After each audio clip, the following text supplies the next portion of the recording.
Campaign concerns in the Hoosier State? Bill Tilford joins us to discuss the Indiana primaries today on The Undercurrent. What?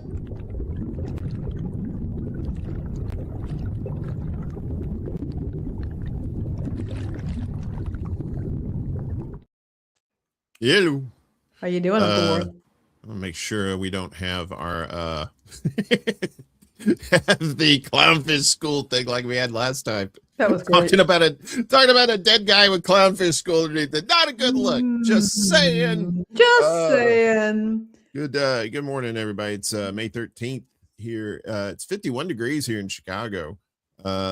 Nice, lovely day. We had a lovely day yesterday too. So, but this weather, I mean, end of May, is that normal to have like 40s, 50s like that in Chicago? Probably, right? It really does depend. I mean, Chicago's one of those places where it changes by the hour. Yeah. I just don't remember last year or the year before it still staying chilly like that. I mean, don't get me wrong. I used to hate winter, but now it's like I could, the fact that you can put on more layers and get warm. Whereas in the hot summertime that, you start taking off layers, that's when the police show up. That's and Daddy don't have bail money. Bad dog, Uncle Warren. It's that's some bad news there. And I don't have bail money. So so it's kind of nice. So how's it down south? It's been pleasant. It's actually been pleasant. The weather's been pretty temperate. You have a little bit of rain and stuff like that, but it's been pretty temperate down here. It's not gotten too bad yet. We'll see what happens in the summertime. And it gets damp down here. I'll tell you that. I'm constantly at war with dampness down here, but it's okay. It's okay. Yeah, there ain't nothing mid about that humidity down there. It is like all or nothing. Yeah. Yes. Yes. Is Don on the phone, Chuck? That's what I want. Where are those pictures I'm supposed to see? That's an inside joke. So have you ever heard the Casey Kasem cursing audio? Yeah, I have. Do you remember listening to that every Sunday? What, him cursing? No, the show. You know what I'm talking about. The countdown. Yeah, I used to play it on weekends when I was down right before he stopped, actually. Yeah. And then it turned into I guess I can't remember who else took over for him, but I didn't really care after that. But any radio person worth their headphones knows about the Casey Kasem rant and the cursing and delicious. All right. Well, we got a lot of stuff to get to because we've got Bill coming up here pretty soon, but let's get to the Riptide. Well, let's say hi to everybody. We got Chuck and CBC voter in the house. Good to see you. And I just want to tell people that we also have added to our mutual aid list. We have Yoninah, our friend of the show.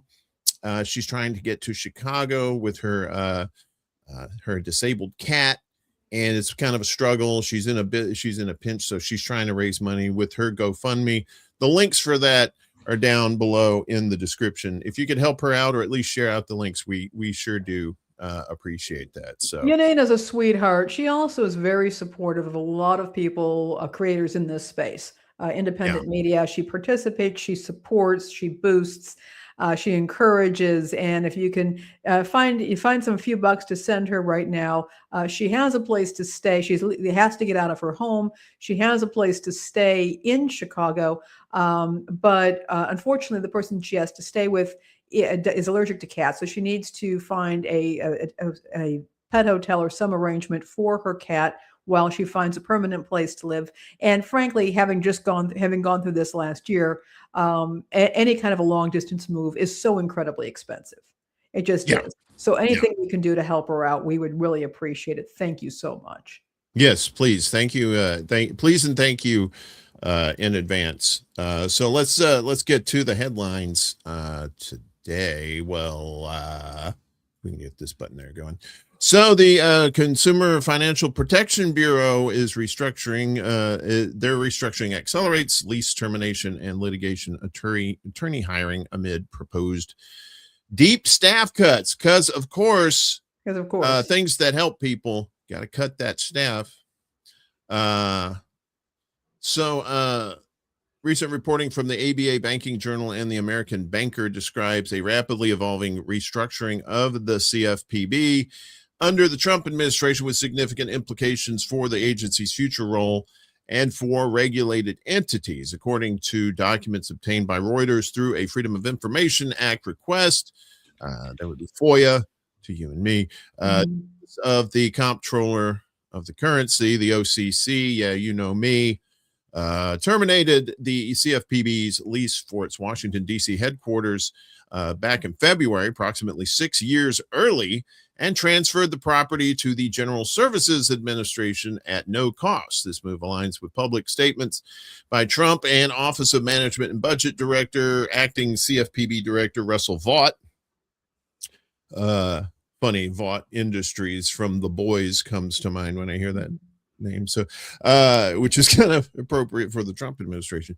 Both of whom have expressed a desire to substantially shrink or even close the Bureau, which was created by Congress in 2010 under the Dodd-Frank Act after the 2008 financial crisis.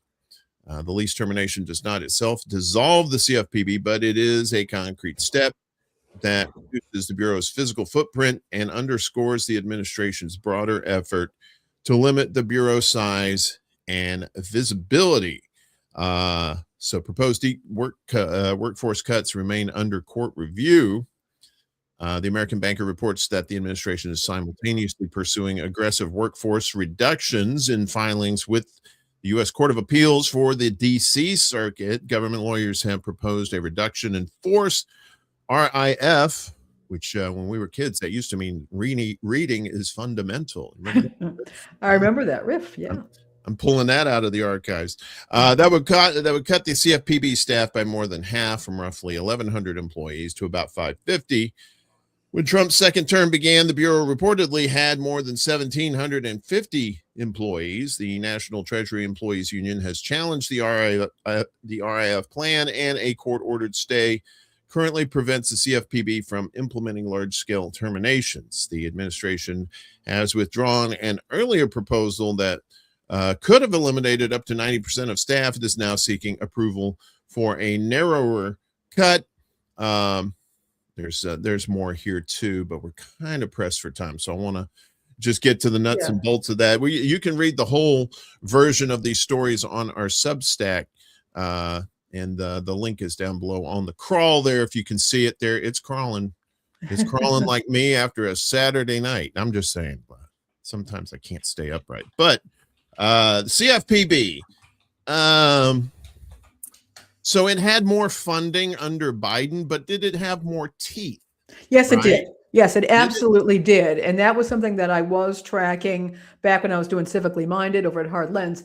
And basically it had got defanged under the first Trump administration. And it was dealing things like it was going after credit fix companies. And as I said, that's not just low-hanging fruit. That's the fruit that's fallen off the trees and that the animals are eating and getting drunk off of because they've fermented. Not just animals. I'm just saying. No judgment here. I like a little sip every once in a while, but please go ahead. I'm sorry. But what did happen? But yes, under Biden, it got its teeth back, and it was there was actually going after predatory loan companies. And that sort of thing. And it did give consumers an extra layer of protection, particularly at the federal level, because a lot of state agencies are underfunded. And so what we've seen is we've seen a reverse here. And they really want to crawl that back. It is worrying. It is worrying. Yeah, it's, it really had a hard time out of the gate when it first got, it was under Obama. Yeah. Right. Elizabeth Warren was the one who wanted it. And yeah. Yeah. It just seems like this is just one of many programs like that are getting gutted and defanged, as you say, under Trump. And it's just very frustrating that people haven't woken up to this, right? That they haven't seen that the things that actually are good in government to a certain extent are just being, 86th, right? And here we are just, but, almost $2.5 trillion for war. That's coming. And I'm pretty sure that'll get passed too. So. This is an unusual time for consumers in the U.S. We've got all of these financial tech companies out there. We've got all kinds of AI services. Things can get tapped into people's bank accounts, subscription services. People don't own things anymore. It's a very troubling time, very confusing time for a lot of consumers. Having a regulatory agency that's staying on top of that would be important right now. But I guess that's not a priority. I guess not. Bum, bum, bum, bum, bum. That seems to be the priority. And this goes into talking about mom and pop shops too, as another thing that's withering on the vine, as it were. So I'm trying to stay alive. Jobs at mom and pop shops are disappearing. Shirley Maudlin started her manufacturing business 20 years ago in her garage with her husband. Now she fears the company won't survive. Her tiny company based in Powhatan, Virginia, faces major delays on components and price hikes of up to 400% that she blames on tariffs. We'll get to more of that coming up. She's struggling to pass those costs on to clients and has fallen 90 days behind on payments to vendors. Everything is delayed or high priced. The customer is screaming. It's killing us. Maudlin, owner of 3D Design and Manufacturing, told CNN, mom and pop shops are under increasing pressure from a confluence of factors: tariffs, high interest rates, expensive health insurance, and now surging energy costs. Small businesses with fewer than 10 employees have cut jobs 13 months in a row, according to a new analysis by the Democratic staff at the U.S. Congress Joint Economic Committee. It was first shared with CNN. That's a big change from the spike in small business optimism that accompanied Trump's 2024 victory. Oh, wait, he lied about that? Wow, I'm shocked, I say with no exclamation marks. Maudlin already had to forego raises for her workers this year. Now she's being forced to contemplate what was once unthinkable, whether to sell the business or lay off any of her highly skilled machinists. I'm trying to stay alive. I can't sleep at night, she said. Trevor Frampton owns a feed and pet supply store in Santa Rosa, California with his wife. They have been unable to pass costs on to cash-strapped consumers because he fears they will turn to larger rivals or e-commerce options instead. Now Frampton is considering letting employees go for the first time in a decade.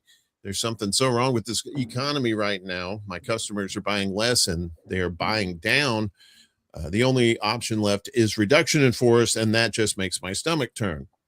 Employment at mom and pop shops tumbled by 292,200 jobs last year alone, according to the U.S. Congress Joint Economic Committee's analysis based on the Intuit QuickBooks Small Business Index. That's the most since tracking began a decade ago.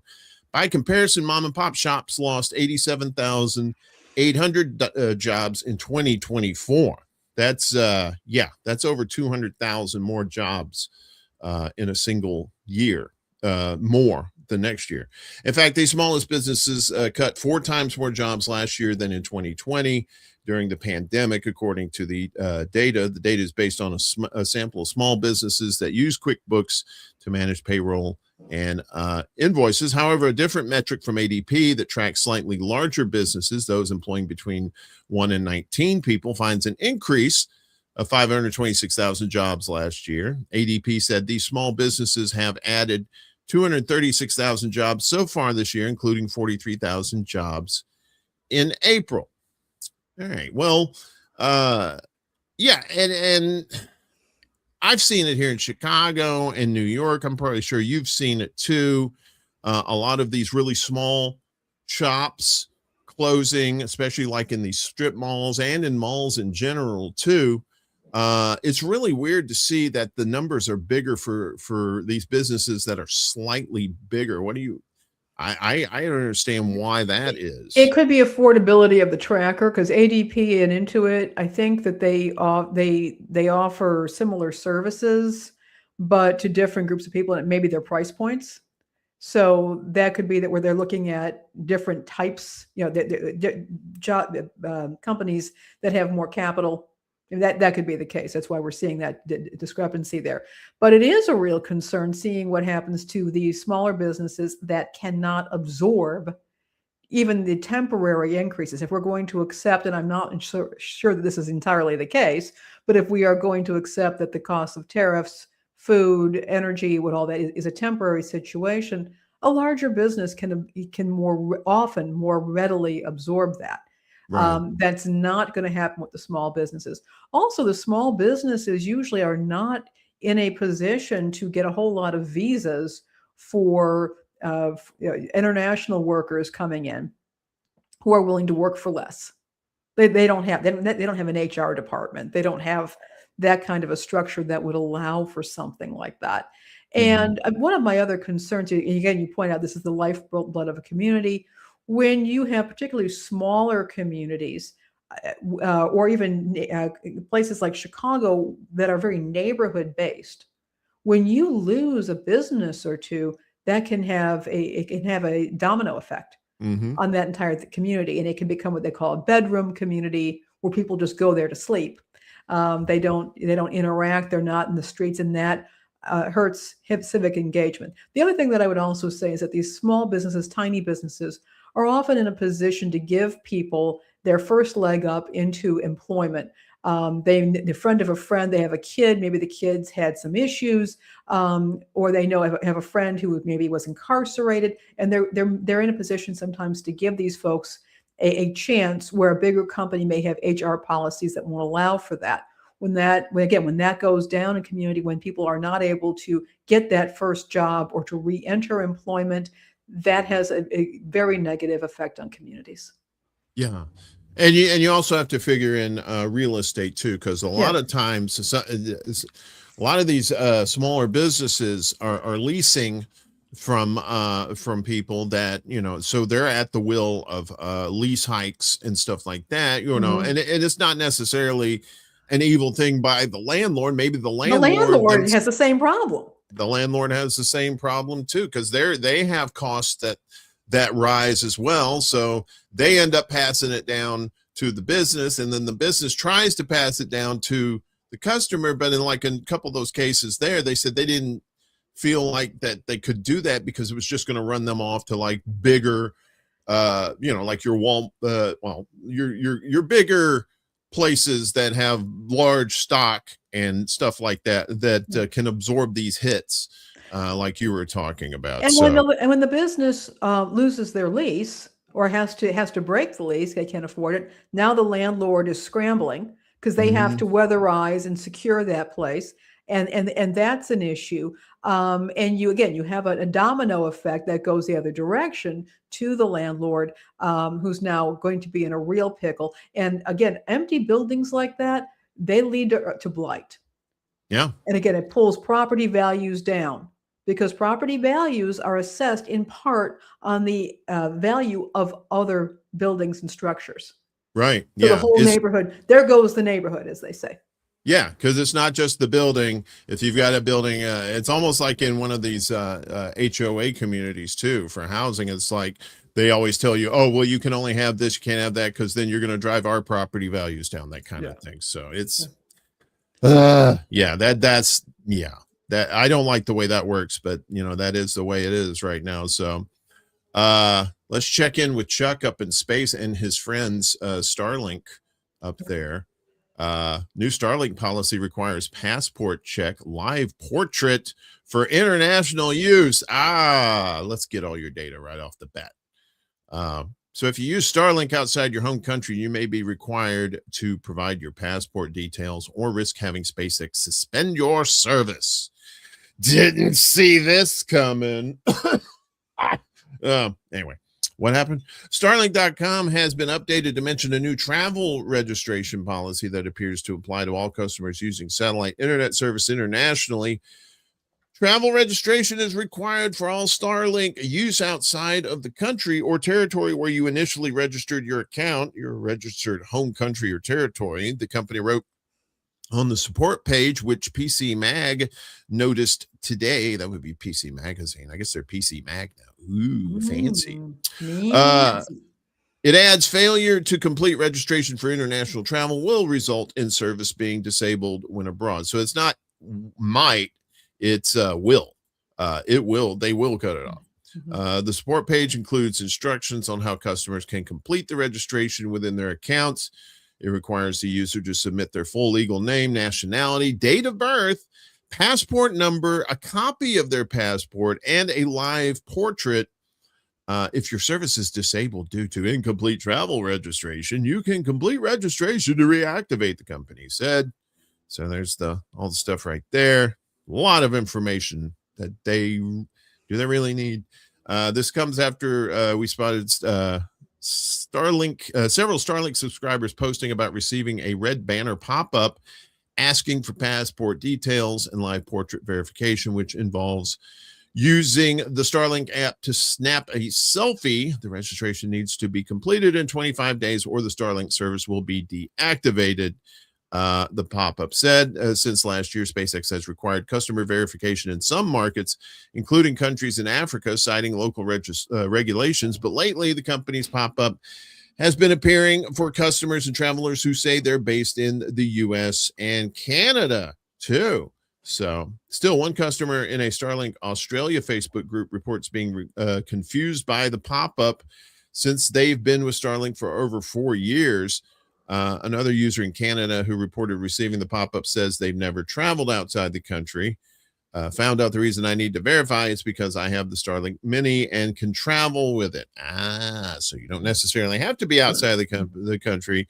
It's having this portable device. The user wrote after contacting Starlink customer support. The Mini portable Starlink dish works with the Roam plan, which supports international travel. So this sounds a lot like Discord, or what Discord tried to do. You remember, like not too long ago, Discord tried to do this too. We were going to get your facial recognition and all this stuff in order to use Discord, and people were like, they used a lot of colorful language in response, if you know what I'm saying. So I'm pretty sure they're going to do the same thing here, but this may be a different beast. What do you think? Well, I found this story, I think it was last night. I was just on YouTube, just scrolling around some accounts, and I saw a video about this going on, that this has been affecting RV users, people who go around in their drive around their RVs. And a lot of people are just incredibly uncomfortable with this. Yeah. They're just incredibly uncomfortable. And I don't blame them. Yeah. It just seems like an overt attempt to get people's data. Yeah, to get their data and to get updated data. So if a person ages or they lose weight or they gain weight or they get facial hair, or they change their hairstyle, they get glasses, all these things, they've got all this data now so that it's a lot easier to identify people facially in other ways. Yeah, it's and the fact that the people in their own home countries, like for the person in the US, and like you said, the RV owners who are just like, wait a minute, why am I getting this? I'm not outside my home country. It just seems like an overt grab at data and not some sort of for your safety. And it's intimidation. It's saying, you got 25 days to comply or else or else. Yeah, or that's else intimidation. You don't get your Starlink, right? That's how they do it. It's like, oh, you want this? Oh, you got to give us. Yeah. So how bad do you want it? Is how that works. That's something we're gonna have to keep an eye on too. I'm curious to see how many people push back on this and actually if the Musk and Starlink actually do something about that. We'll see. We travel to the great state of California now, and guess what? We have a mayor there who's working for China. China. This sounds like a setup. This sounds like a TV show or something. I know. This is like I'm looking at this like this cannot be real. Arcadia mayor resigns to plead guilty to working as an agent for China. The mayor of Arcadia, California, Eileen Wang, abruptly resigned Monday as federal prosecutors announced she had been charged with acting as a covert foreign agent for China. Wang has agreed to plead guilty to a single felony count that carries a statutory maximum sentence of 10 years in federal prison, according to the Department of Justice. Her plea agreement according to her plea agreement, Wang and an associate, Yoninah, Mike's son, worked on behalf of the People's Republic of China to promote the PRC's interests through propaganda efforts. Among their platforms was the U.S. News Center, which purported to be a news source for Southern California's Chinese American community, according to the Department of Justice. In one example from June 2021, prosecutors said PRC officials contacted Wang through encrypted WeChat messages to deliver pre-written news articles. One PRC drafted essay published in the LA Times stated, "There is no genocide in Xinjiang. There is no such thing as forced labor in any production activity, including cotton production. Spreading such rumor to defame China, destroy Xinjiang's safety and stability, weaken local economies, suppress China's development." Minutes later, Wang posted the article on her own website and responded to the PRC official with a link, as did others in the group chat. According to the DOJ, a short time later, the PRC official replied, "So fast, thank you, everyone. The Chinese government has been accused of carrying out genocide against ethnic minorities, predominantly Muslims, in the Xinjiang region and of imposing forced labor."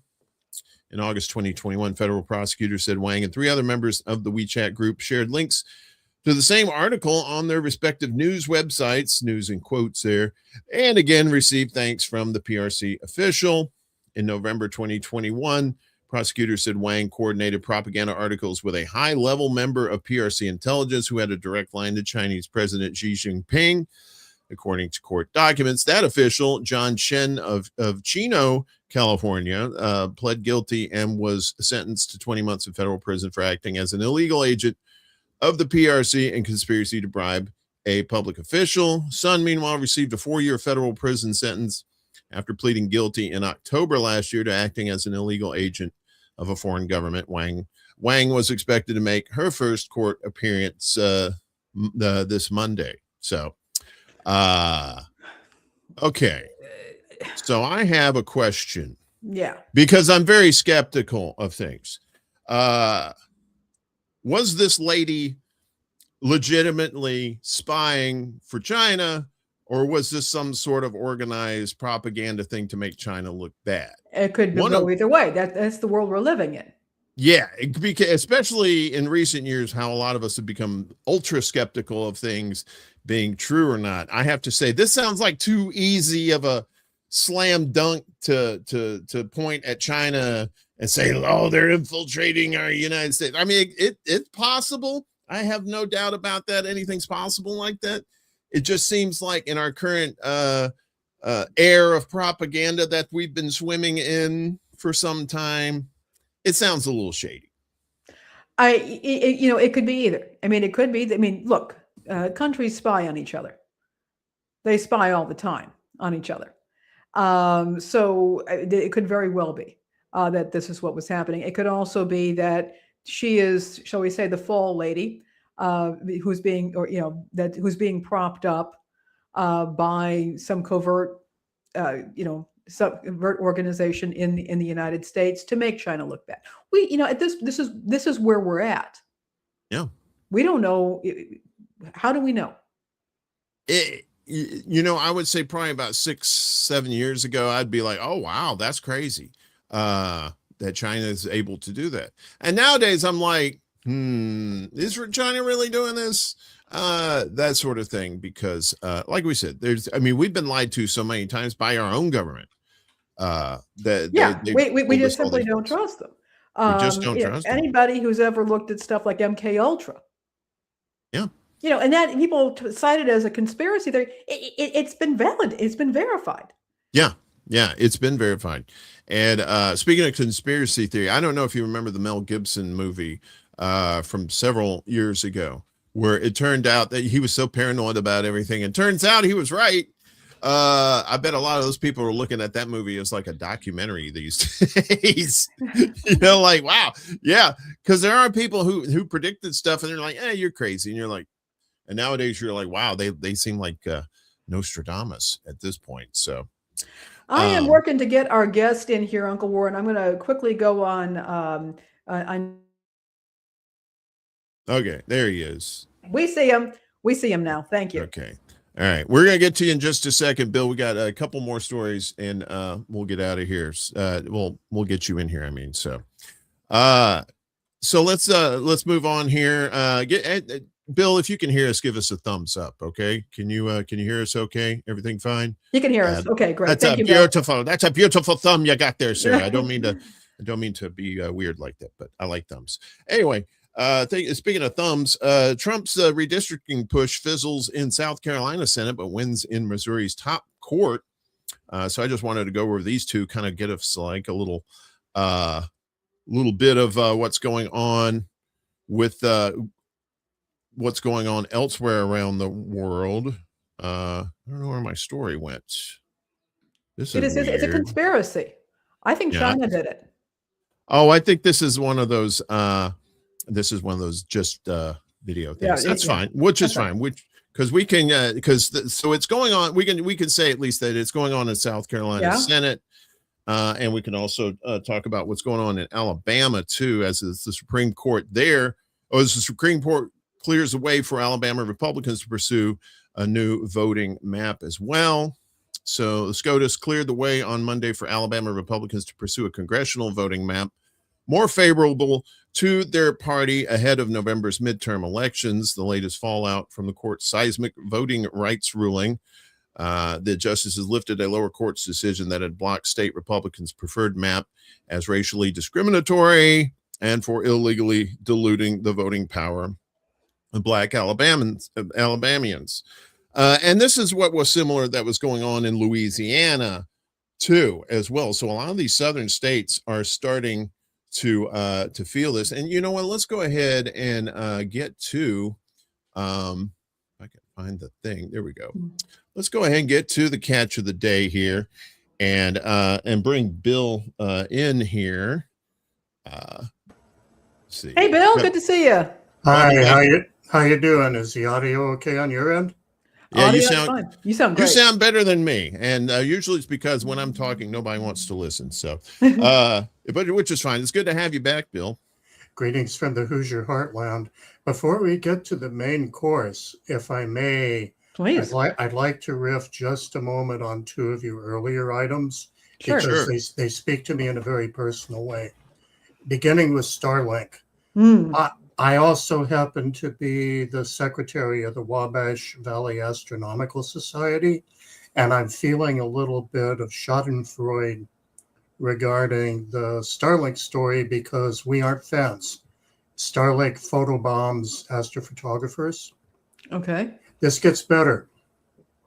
As Lainey well knows, I'm also into shortwave radio, and the existence of services like Starlink were part of the rationale for defunding terrestrial shortwave radio broadcasts.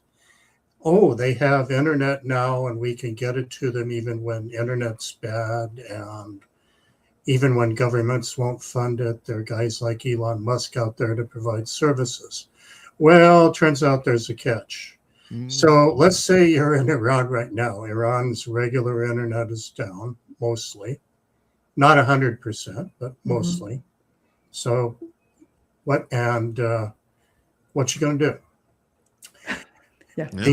The other item on our California mayor there, a dirty, not really a secret, but something we've sanitized about early American history, is that if you go into post-revolutionary Kentucky and its surroundings, at that point in time, a lot of what today are considered honored patriots were diddling around with Spain with a possible view towards separating from the Confederation and affiliating with Spain. There, again, they don't teach you that in grade school anymore because it's kind of counter to the narrative that they're all patriots.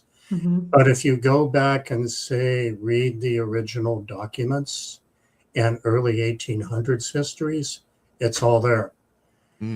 Let's fast forward now. Remember who Spiro T. Agnew was? Oh, yeah. Yeah, that's Nixon's VP. Yeah, his career got even dirtier after office. Oh, that's a shock. Imagine that. Yeah, boy, politicians get out of office, be more corrupt. Yeah. He was advocating for, I'm going to give you 3 guesses on which government. You'll never guess. Did it involve pandas? No. Did it involve I got nothing. Did it involve wearing funny little round hats on your head? Not quite. Okay. Are we close? Who is Muammar Gaddafi? So Libya's He was working as an unregistered agent for Libya. But we kind of swept that under the rug too, because Republicans don't do that stuff, being good patriots and all. And and the rest of us are nattering and nabobs. Right. Anyway, on to the Hoosier heartland now.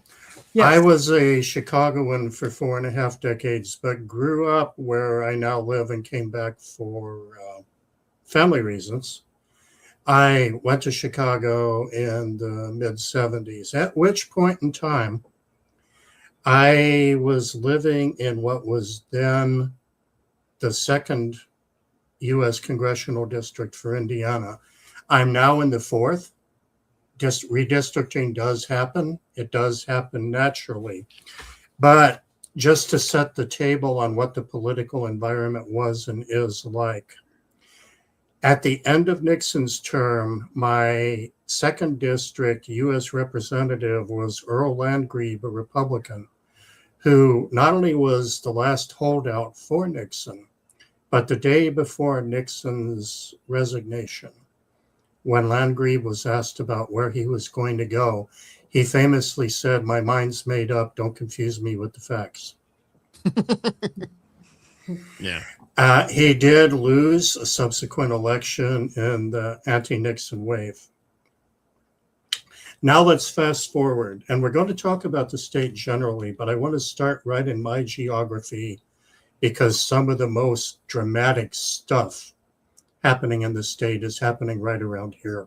Okay. I currently live in the 4th district, as you saw from your map, at the U.S. level.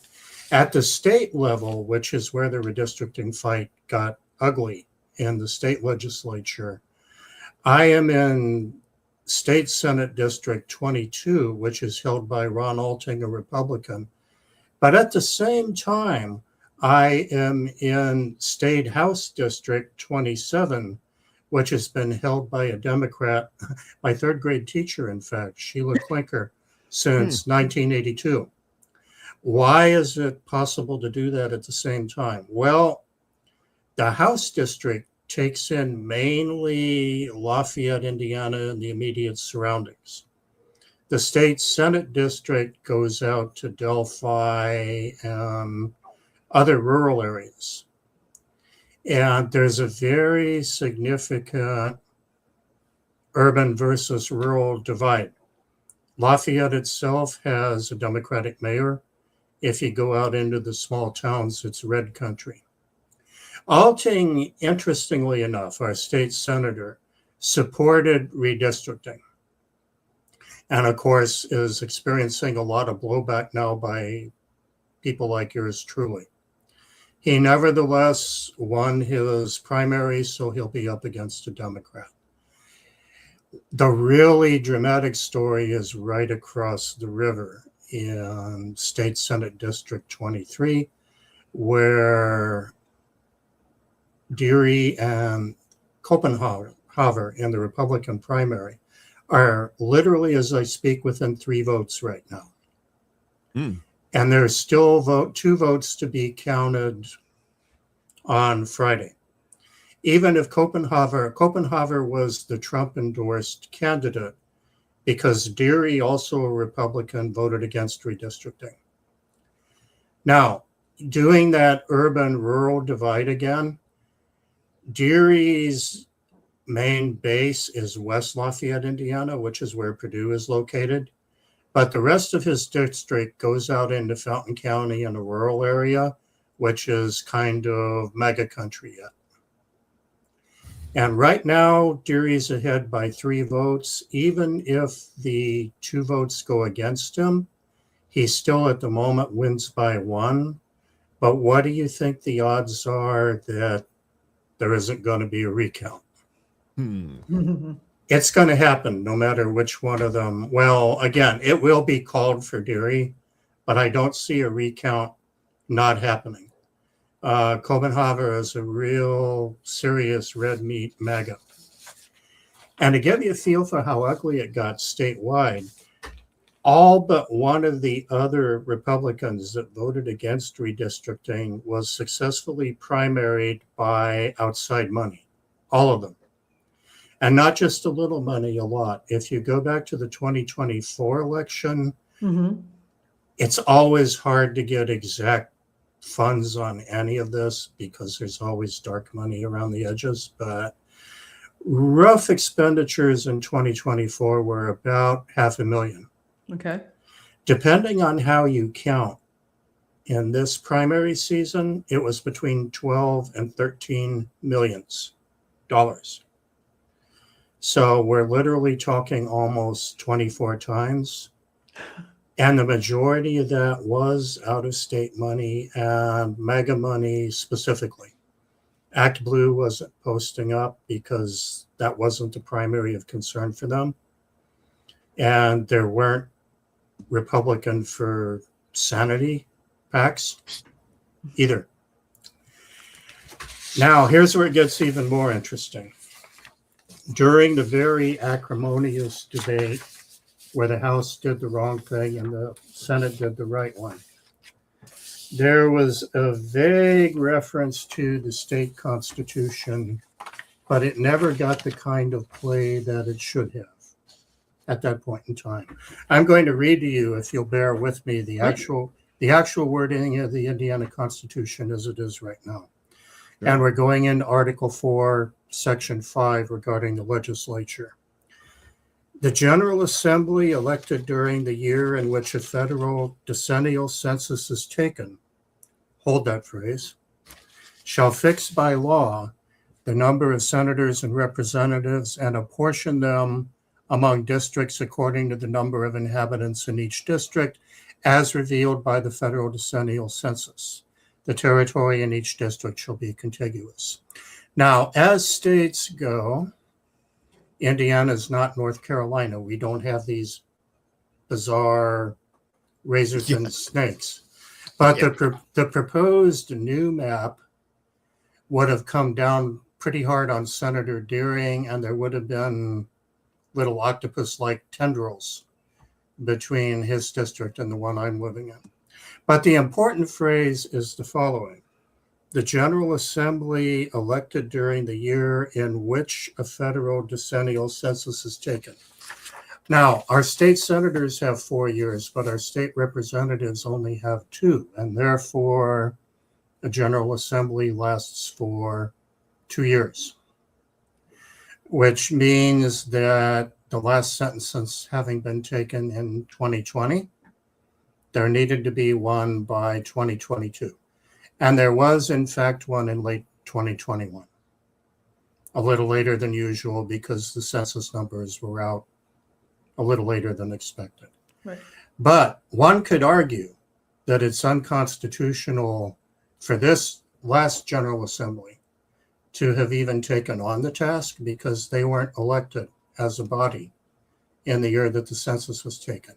Hypothetically, if the redistricting proposal had passed in the state Senate, it all probably would have ended up in the court system here.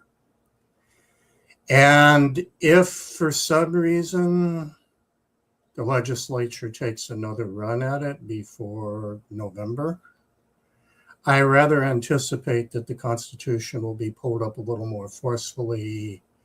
To be honest with you, it baffles me why it wasn't brought more earnestly into play, but for the fact that we seem to be ignoring much of the Constitution at the national level.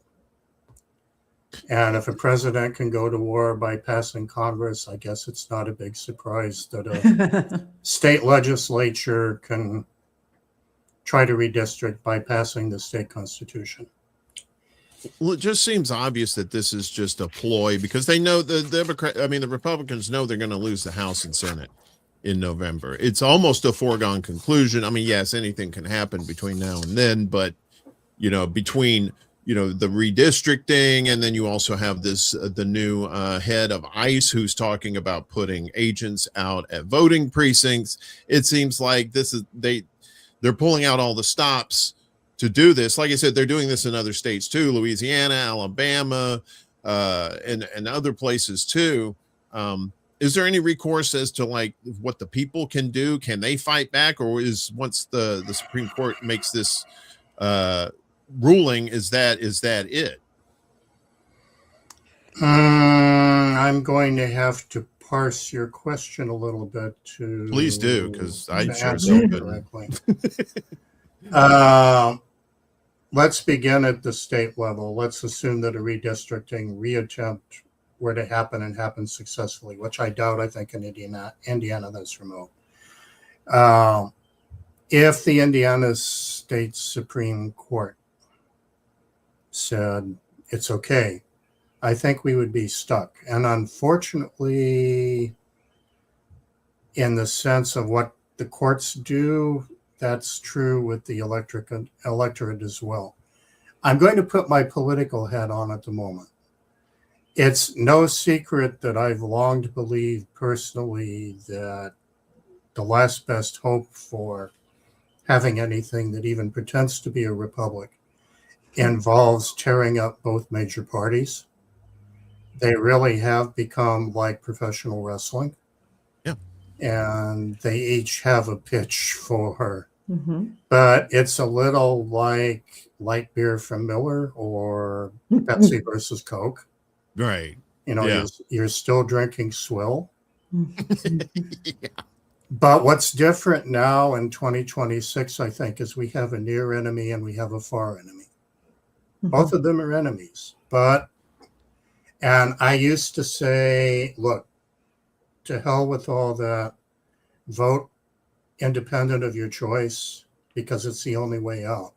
But now we really do have a near enemy, and that's the GOP. And what converted me is the fact that state politics here has become nationalized. Mm-hmm. My state senator has nothing to do with whether we're in Iran or Venezuela or Cuba.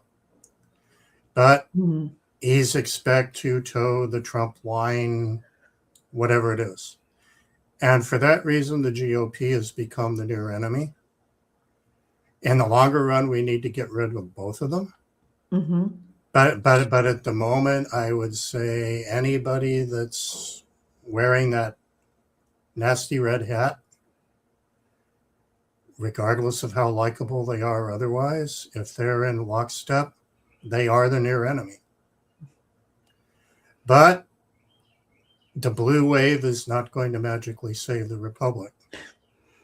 If and when they predominate for a while, we'll have to go after them next. Yes. Yeah. Well, and it was the Democrats who served up Trump twice on a silver platter. The Democrats made Trump. Let's call a spade here. Mm-hmm. The Democrats made Trump thinking he'd be easy to beat. Well, yeah, and that did not happen. And it's another example of Americans being unable to learn from history. In Germany, a lot of industrialists served up Hitler thinking he'd be easy to manipulate. Wow, the parallels are kind of a little scary. Parallels there. are a little disturbing, yeah. Now, yeah, a little bit. Trump has a lot of work to do before he turns up in Hitler's league. In some respects, he's not very good at being bad, which I guess is a saving grace. But he's bad enough. He's bad enough. Yeah, Uncle Warren, you asked the question I was going to say. Ask, okay, we have this situation. What can possibly be done? Yeah. Is there anybody in the GOP? I mean, and I know there's some people who've tried standing up, but has the dissenters within the GOP? I have not seen them be terribly effective.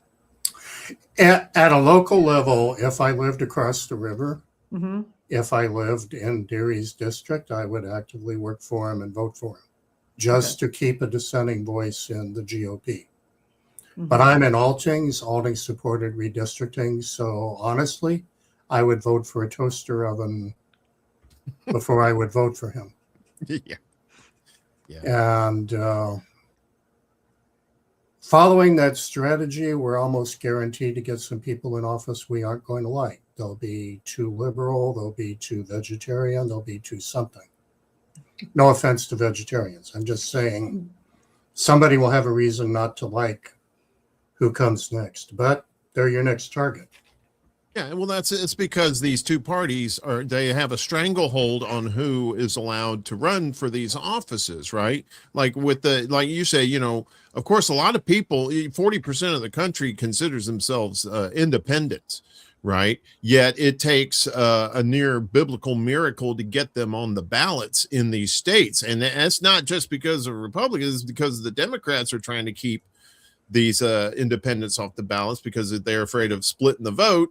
And of course, that means splitting their money, because we both know that the DNC and the RNC are big fundraising machines and not necessarily political machines, because they both always out there. They're always causing trouble, saying, oh, he did that or she did that. Come on, you got to give us some money so we can fight back. I mean, yeah, it is. It's wrestling. It's a kayfabe, right?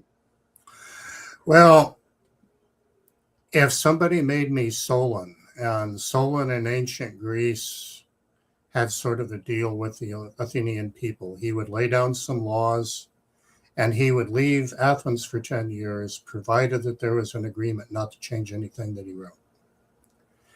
And consequently, if I had that power, I would do a few things. One of them is there would be mandatory physics education in the school system.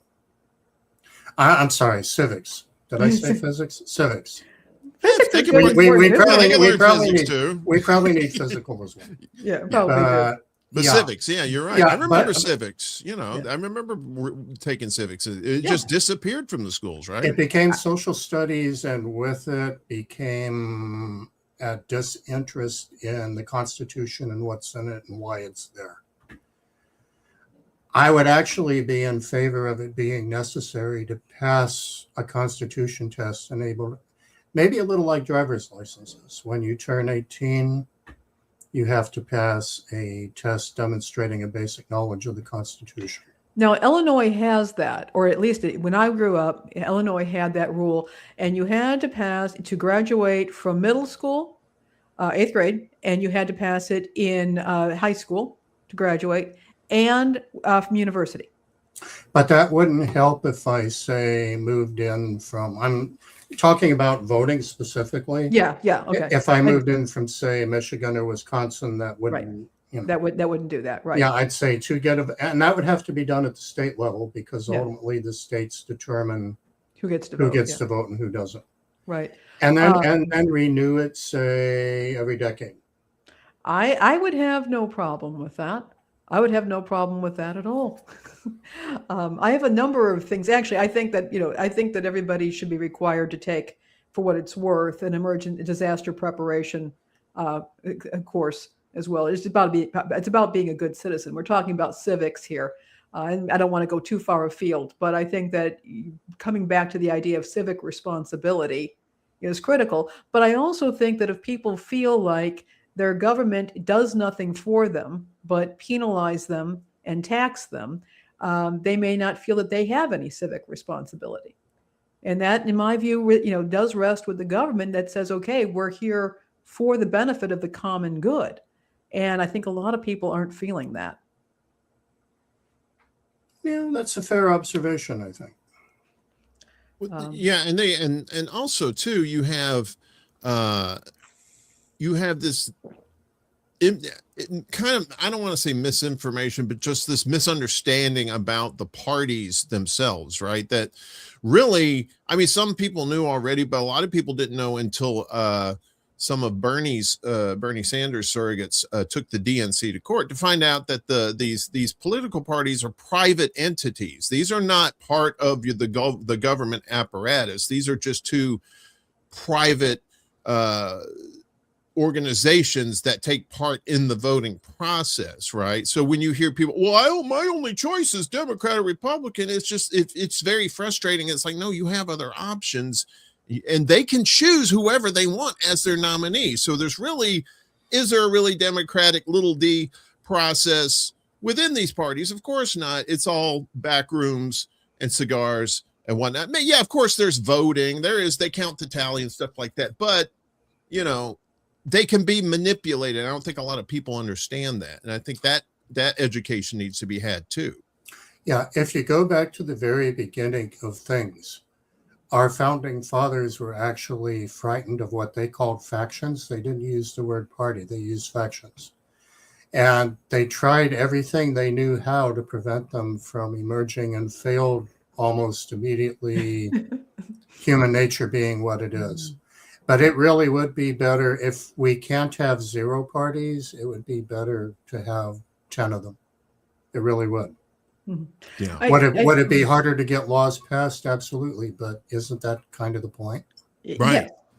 Yeah. I think about what people don't understand about European countries that have parliamentary systems, and the idea of coalition building, which you have to do in many cases because you have multiple parties and sometimes you can't get everything through. So guess what? People have to sit down and talk, and they have to work on these things. I don't think that people in the U.S. understand what a prime minister is, or the fact that there are shadow cabinets.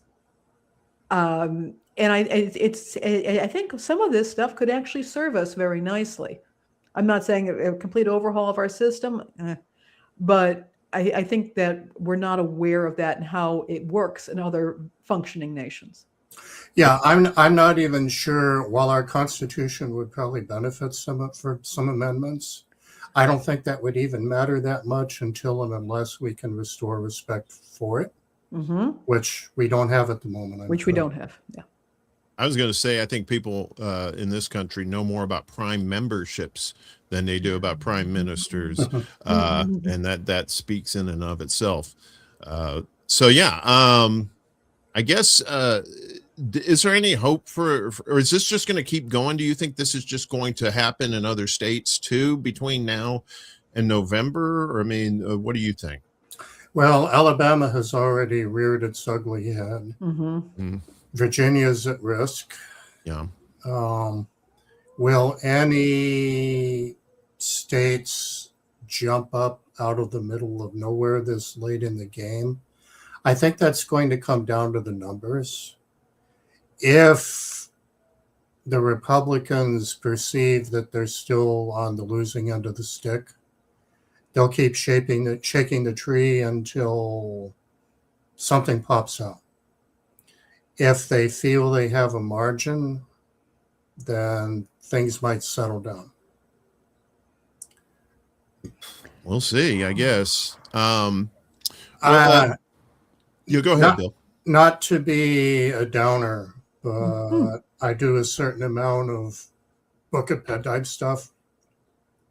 And something I've done at bedtime over the last year is go back and reread some of the old masters like Montesquieu, Rousseau, just to see how it lands at my current age and experience compared to when I was in my 20s and still had a more idealistic view of the world. Technically, we're too big for any of this to work. Yeah. And we also have the wrong kind of economy.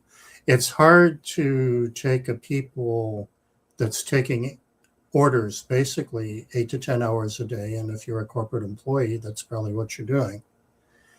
And then have them step away from that and magically turn on their independent free thinker switch, because you sort of get accustomed to authority. Yeah. Yeah. But the same manifest destiny that made us big also doomed our prospects toward being more democratic rather than less, small d. So am I optimistic? No, I think there are things we can do to mitigate. Our best days may be behind us on that score. Yeah. That's not to say we shouldn't try. We should.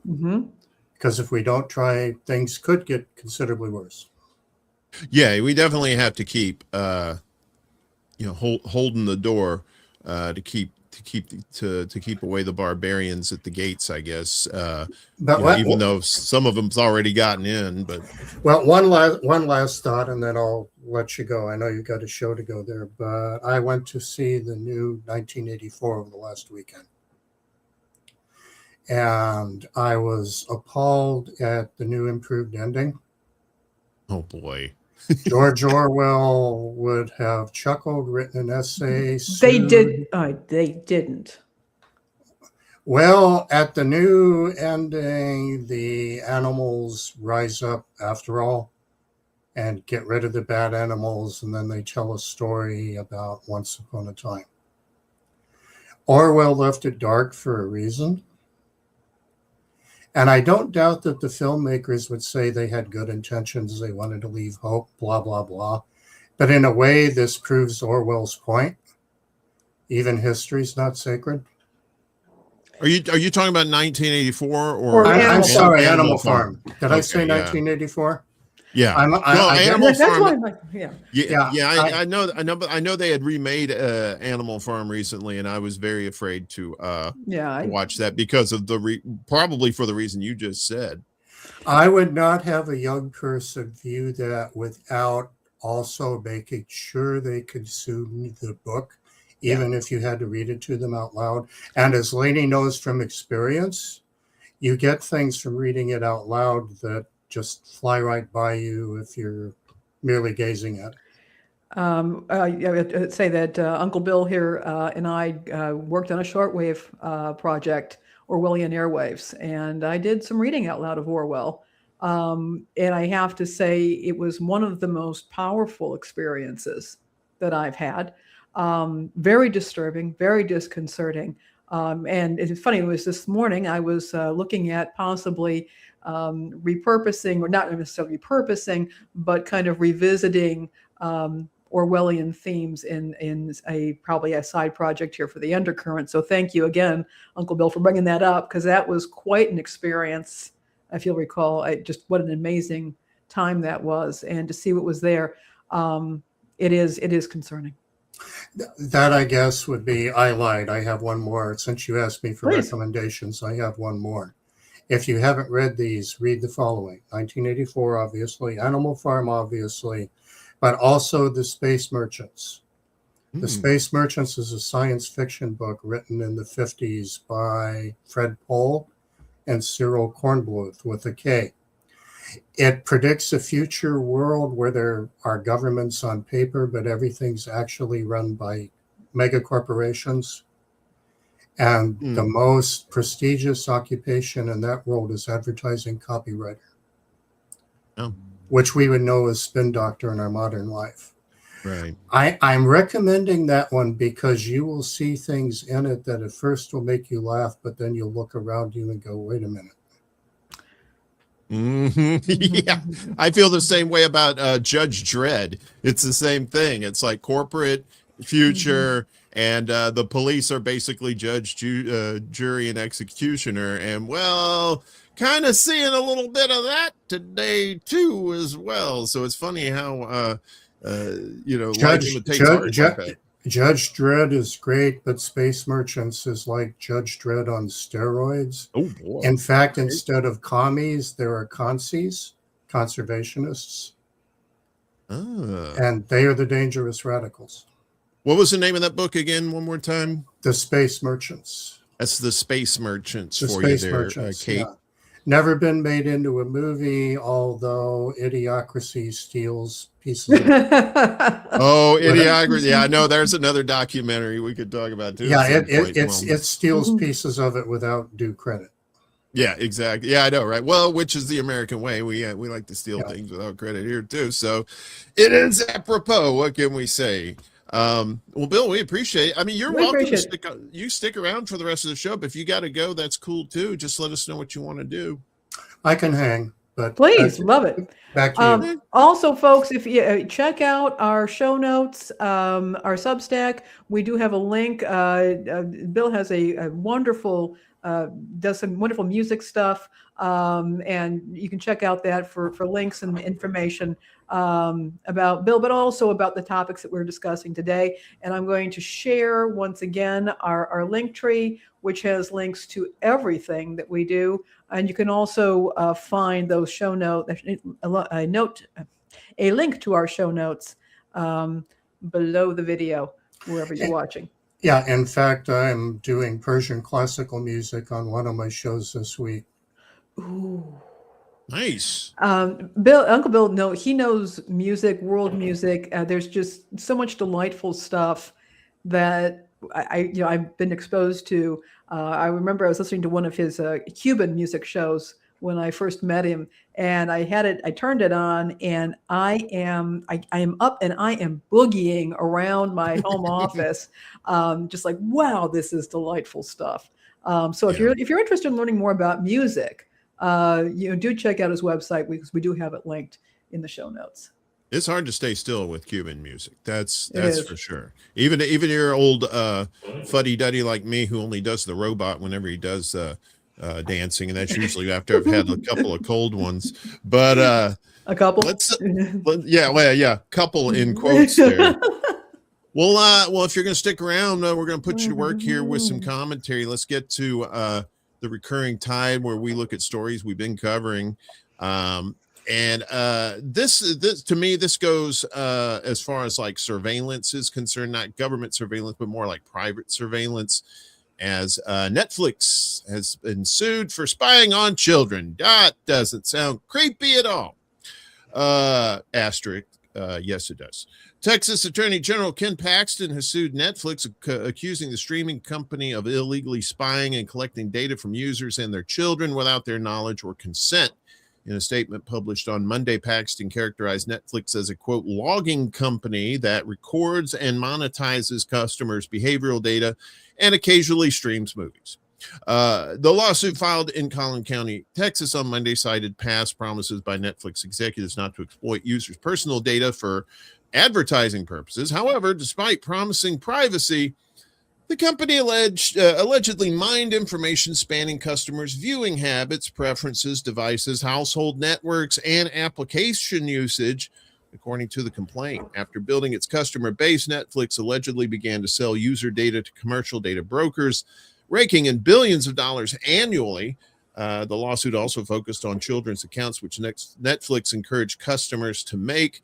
The complaint alleged that the company kept users addicted using features such as autoplay and other, quote, dark patterns, design features that push users into actions they may not have intended, such as staying on a platform longer than intended or agreeing to things they do not understand. The streaming giant has denied the allegations. The suit is based on inaccurate and distorted information, it told CBS News.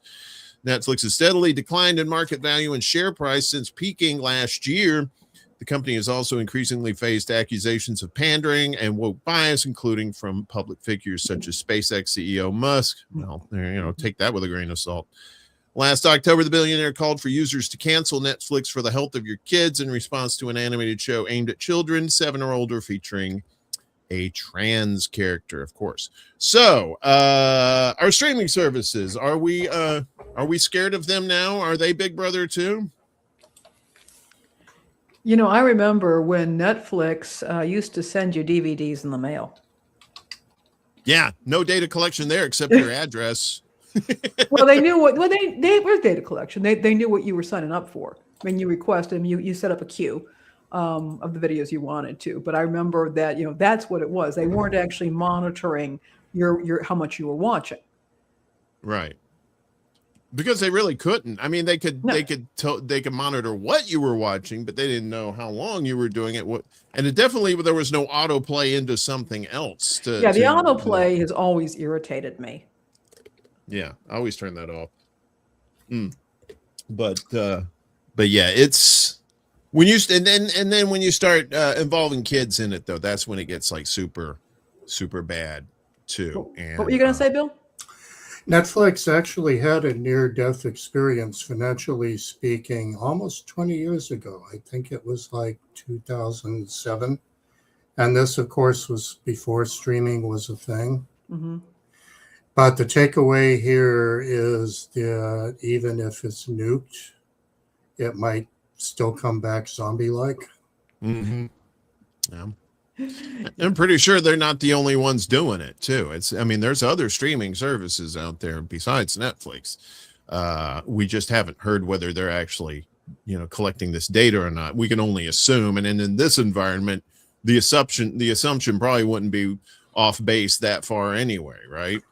Oh, there are some television sets now, if that's your viewing screen of choice, that are literally neo-Orwellian. I remember there being a Samsung model that came out a few years ago where, in a manner of speaking, the TV set watched you while you watched it. And for that matter, my Xfinity remote control, I can control by voice. Right. But that's going through a router. The information ferries, not hand walking that over to my device. Right. Exactly. And what goes into the router goes to the company. Yeah. We want to protect kids, but we want to protect everybody else at the same time too, it seems like. And we could parlay this like streaming stuff into what's happening out on the streets now too here, with the violence from police, ICE, the immigration officers. As kids are being harmed by tear gas, pepper spray under Trump, there could be long-term consequences. Now this is from ProPublica. So children were walking to school in Broadville, Illinois, or leaving a shopping center in Columbus, Ohio. They were at home in Minneapolis, sitting in a stroller in Chicago, or at an afternoon protest in Portland, alongside dogs on leashes and older people pushing walkers. They were mostly going about their days when federal immigration agents shot tear gas or fired pepper spray near their homes and schools and into their family cars. The chemicals blew through the air, sometimes for blocks. They seeped into bedrooms, forcing an asthmatic teen to gasp for air. They stuck to the skin of a young girl who cried, "It burns." They caused an infant to stop breathing. ProPublica identified 79 children across the country who have been harmed by tear gas or pepper spray as immigration officers dramatically stepped up their use during Trump's immigration crackdown. Department of Homeland Security has repeatedly defended its use of the chemicals, asserting its agents aren't to blame. Really, they're just magically dispersing themselves. The fault, a spokesperson said, lies with agitators, which are probably more like agent provocateurs, in the crowds, and parents who put their children in harm's way. But videos reveal the way agents use these weapons. One captures them releasing tear gas into a crowd with at least 7 kids just before someone yells, "There's children here." Another shows them hurling tear gas canisters at protesters without apparent provocation. Then, with the streets already flooded with white smoke, a CBP, Customs and Border Patrol agent, wears a body camera, shoots pepper balls before muttering "fuck yeah" and shouting "woo." A third shows what happened after an officer fired pepper spray through the driver's side window of a family's car, hitting a 1-year-old girl in the back seat. A bystander filmed in her tears, and her family later said she was struggling to breathe. The DHS spokesperson called the incident a disgusting pepper spray hoax, but a local pastor who was at the scene rebuked the claim, testifying at an Illinois State Accountability Commission that there's literally video evidence. And of course, there's video evidence. We've seen video evidence of what happened in Minnesota to the 2 people who got murdered there. I'll say murdered because it was. And we forget that a lot of times kids are in these neighborhoods that have nothing to do with stuff like this. but they're getting hurt too. What are we doing to protect these kids? It seems like absolutely nothing.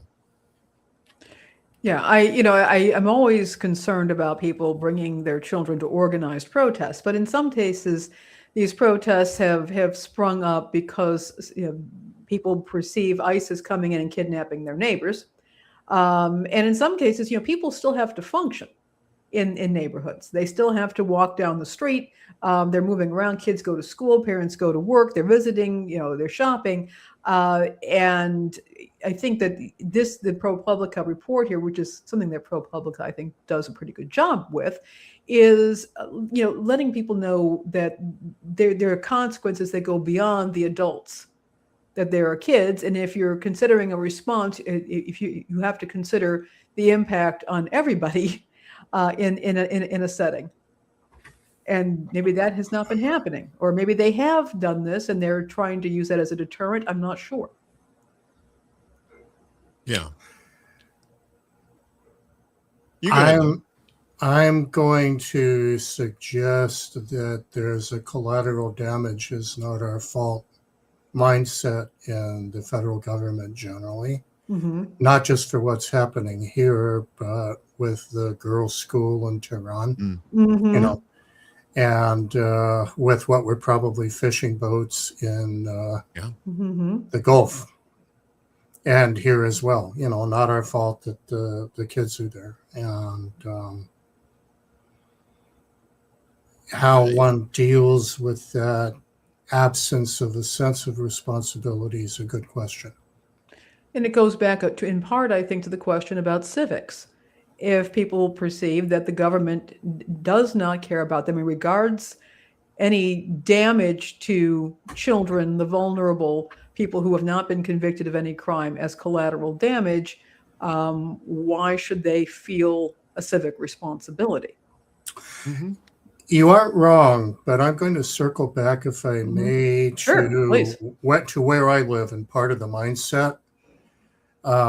If we go out into MAGA country here, there's a perception that supporting the country equals supporting the government.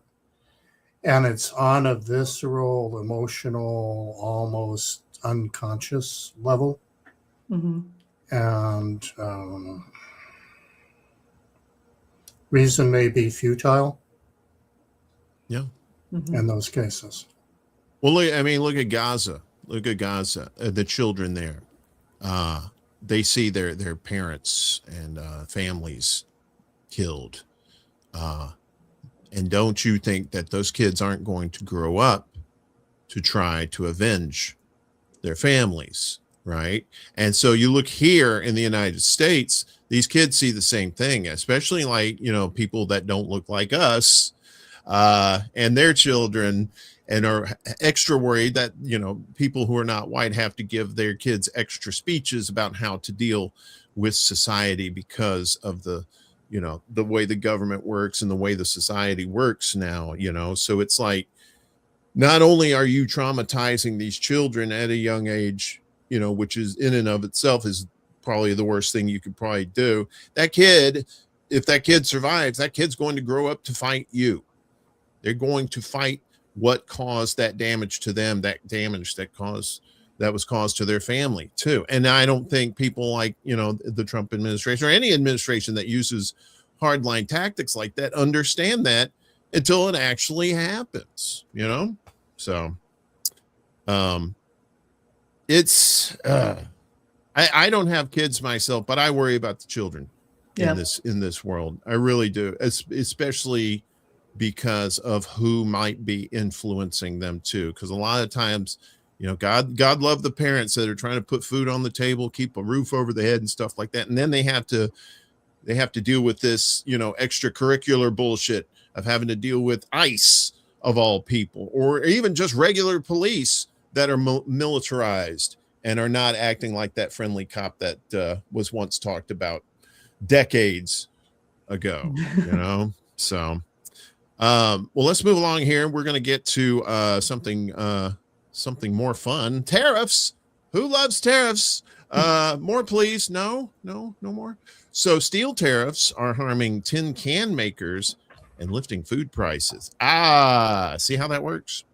The cost to put food in cans remains high because manufacturers must still import steel from overseas.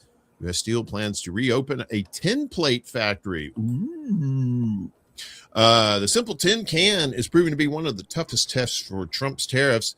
Just over a year ago, Trump imposed high tariffs on steel to try to stifle imports of the metal and bolster domestic production. But imports of the kind of steel used to make cans surged in 2025, and American can makers say they will remain heavily dependent on foreign supplies, now made more expensive by the tariffs, for a long time. We have to import all this tin plate, said Scott Breen, the president of Can Manufacturers Institute. Pretty sure he's a can-do kind of guy. Sorry for the rotten egg. Referring to the thinly rolled steel that is coated with tin and used to make cans. There's not any more being produced here than there was before. The Institute is a trade group representing some of the largest can makers in the United States. Unlike some of Trump's other tariffs, which have been overturned by courts, the steel levies have strong legal standing, according to scholars, which means they are unlikely to go away anytime soon. They were imposed under a national security provision called Section 232 of the Trade Expansion Act, and at 50% are higher than many of Trump's other import taxes. A can makes up about a third of the wholesale price of canned fruits and vegetables. And as Trump's tariffs pushed up the cost of tin plate, canned food prices have risen, and burdening households that rely on such staples as corn and beans. In March, canned fruits and vegetables cost 5.7% more than they did a year earlier, compared with a 2% increase for all food consumed at home, according to government data. Over 80% of the tin plate used in the United States last year was imported, according to Harbor Intelligence, a metals markets analyst firm. The tin plate is produced in much lower volumes than the steel used to make cars and buildings, making it a less attractive business for large steel companies. So yet another another dagger in the side for consumers. So are we going to get away from tin cans and move on to something else, or is this going to be fought? What do you guys think? Well, I think, first of all, I think it's important to keep in mind that canned goods in particular really do serve the most needy among us. I mean, I have canned goods in my home as well, because as much as I don't mind making dried beans and soaking them and all that periodically, I don't have time for that, and I will buy canned beans, and I love them. But when you have people who need to get shelf-stable food, they may need to stock up because the prices are low. They need to be able to cook things quickly. If you've got a couple people, the adults in the household are all working, they may not have time to soak or prepare fresh vegetables, and they can oftentimes get good quality food in cans, which are shelf stable, regardless of whether the electricity is on or not. They have food, and they're going to bear a much higher burden here. Those folks are dealing with a much higher burden because they're going to have to pay more out of what little money they have for the one kind of food that is shelf stable and accessible and is easy to heat up and cook. Yeah. Here we are. Pissing off the preppers too. There's a prepper. Yeah, absolutely. And when we talk about preppers, we're not just talking about folks who are looking, are concerned about the end of the world coming, or, the Ruskies are going to slay us all with nukes. We're also talking about folks who live in areas where there are wildfires, or rolling brownouts, or hurricanes, or earthquakes, or where they have tornadoes, people living in rural areas where it can be hard to get help. And yes, by default, they do stock up, simply because when something goes wrong, it takes longer for them to get help. Yeah. And this is probably a bigger indication on the steel industry too. Even though this is like a lesser part of the steel industry, like they was talking about in the article, it's more towards cars and stuff like that. But, Bill, do you think this is going to be a big issue as this progresses? It's hard for me to look at tin cans in isolation, but Yeah, that'll be one of many emerging problems. Another one is that guess who has most of the world's rare earths? Let me guess. It rhymes with Dinah.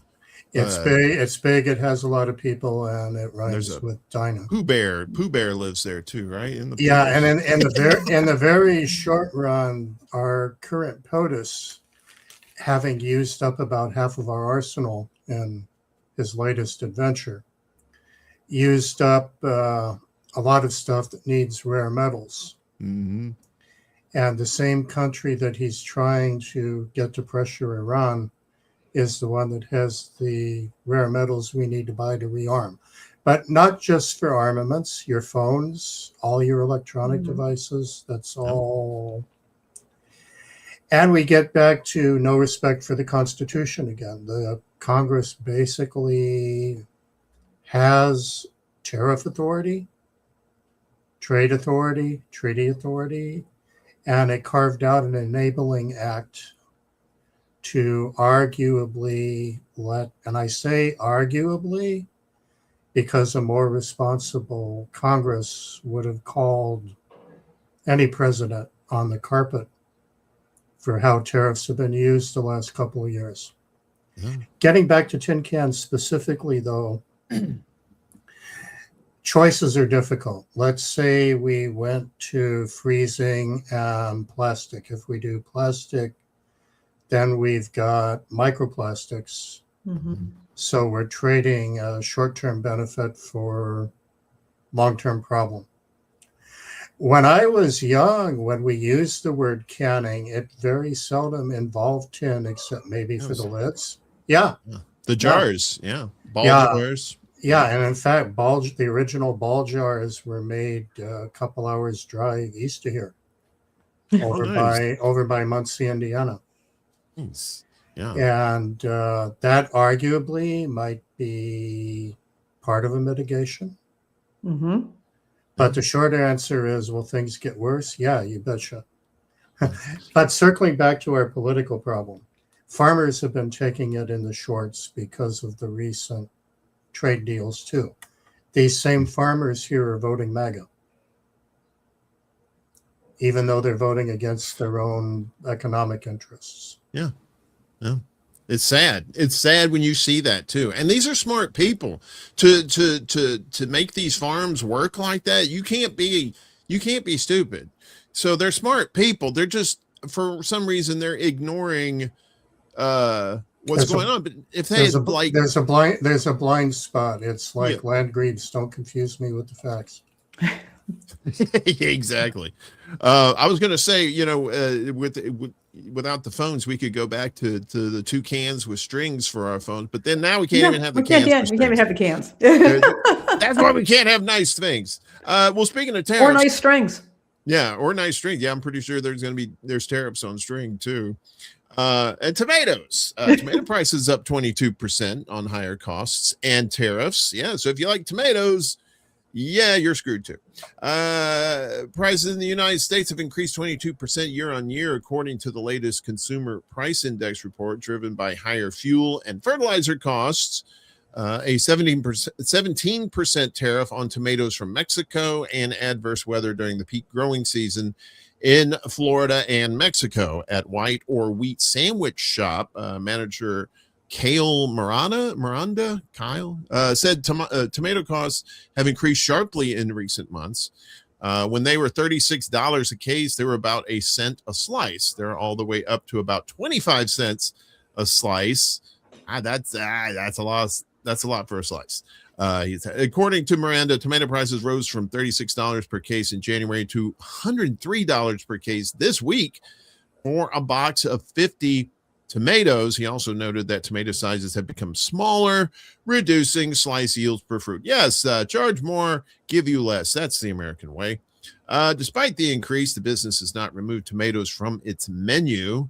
I don't think we could. No, 90% of our sandwiches that go out of here have tomatoes on them. White or Wheat has changed suppliers and has so far avoided increasing sandwich prices, absorbing the additional costs instead. So at Deb's Produce, grower Deb Helt said production costs have also risen at farm level. Helt grows tomatoes near Utan.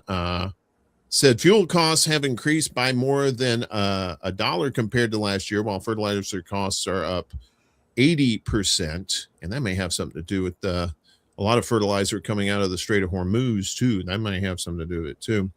Not just the tariffs. These big tractors use a lot of fuel, and then you got the pickups that you have to fill up. You got to plant the rye, you got to lay the plastic, you got to till it, you got to make a lot of trips over the field.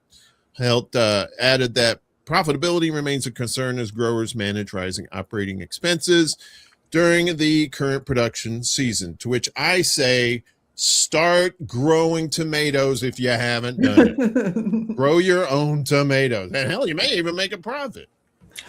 And they taste better too. I've been doing that for decades.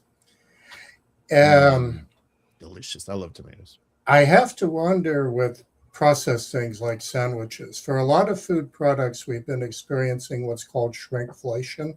Rather than raise the price, you make the product a little smaller.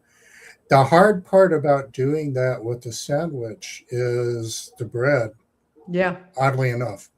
And I wonder if somebody will eventually get around to a smaller diameter of bread slices in order to catch up with the ingredients.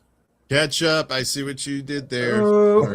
Sorry. I don't know if that was vertent or inadvertent, but yeah, busted. But you can only go so far with shrinking the ingredients before it gets a little visible. Yeah. And we were talking earlier about small businesses, mom and pop businesses that have been having to deal with all these extra costs. And here's a prime example. A lot of small businesses are in the hospitality industry.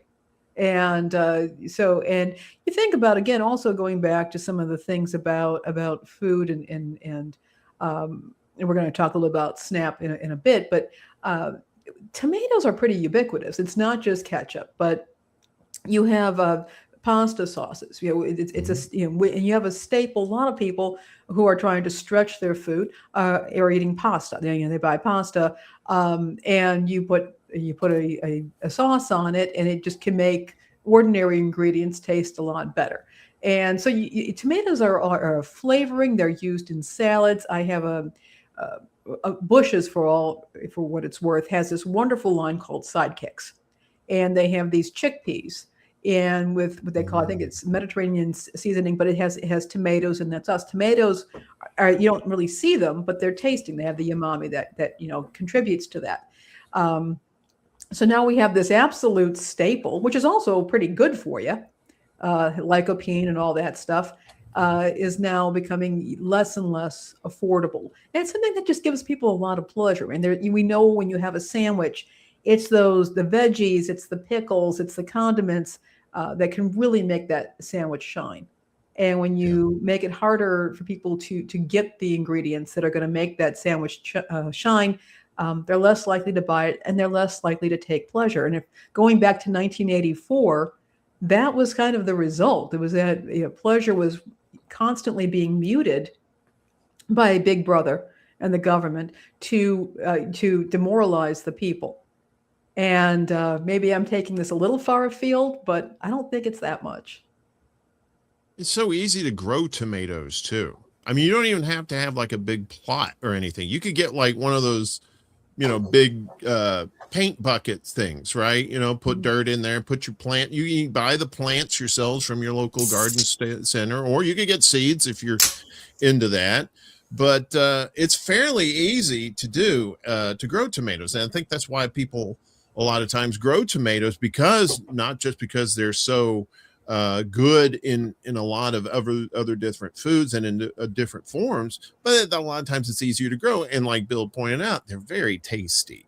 They're homemade, because you know what that secret ingredient is? It's love. Delicious. But so if you can do it, grow your tomatoes. I mean, Bill, what do you think? Yeah, absolutely. And it's not just love. There's less stuff in homegrown. Nobody's trying to make the color just right. Right. So as far as like climate, I don't necessarily think that you have to have you can do it artificially. You can have like if you were in a cold climate, you could, as long as you have access to the sunlight, you can grow these plants indoors. Like I said, you could do them in these like individual things like that, whatever, however much space. Hell, only maybe one plant, you get like 3 or 4 tomatoes off of it or something like that. So it's easy to do, and it's better than paying these outrageous prices just for it. Yeah, and to the question about a relatively warm climate, only Chicagoans would consider Chicago a relatively warm climate. So it is in the summer. It's in the in August. In August, it can be, sure. Yeah, it kicks in the summer. But yeah, you're right. But like when I was a kid, we had a fruit and vegetable garden, fairly big, about half as big as a football field, right? So and we grew everything, including tomatoes and peppers and stuff like that. And boy, we were very, like, we always had too much. So of course we gave to family and friends and neighbors and stuff like that. And everybody was like, "Oh, y'all growing them tomatoes? Y'all growing them tomatoes? Y'all getting," they're always like requesting the tomatoes because they were so good and they're nice and big. But now like shrinkflation, you get like the little ones, but the price doesn't shrinkflate.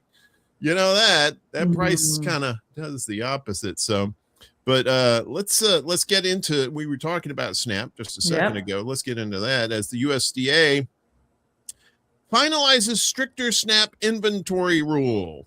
So what's this about? So the USDA published a final rule in the Federal Register on Friday that raises the minimum stocking standards for SNAP authorized retailers. This rule, which takes effect this fall, requires SNAP authorized retailers to carry 7 varieties of items across 4 categories of staple foods: protein, grains, dairy, and fruits and vegetables, doubling previous requirements. The USDA said in an announcement that it has cracked down on non-compliance with current stocking standards, noting it has taken action against 3,200 retailers since the Trump administration took office.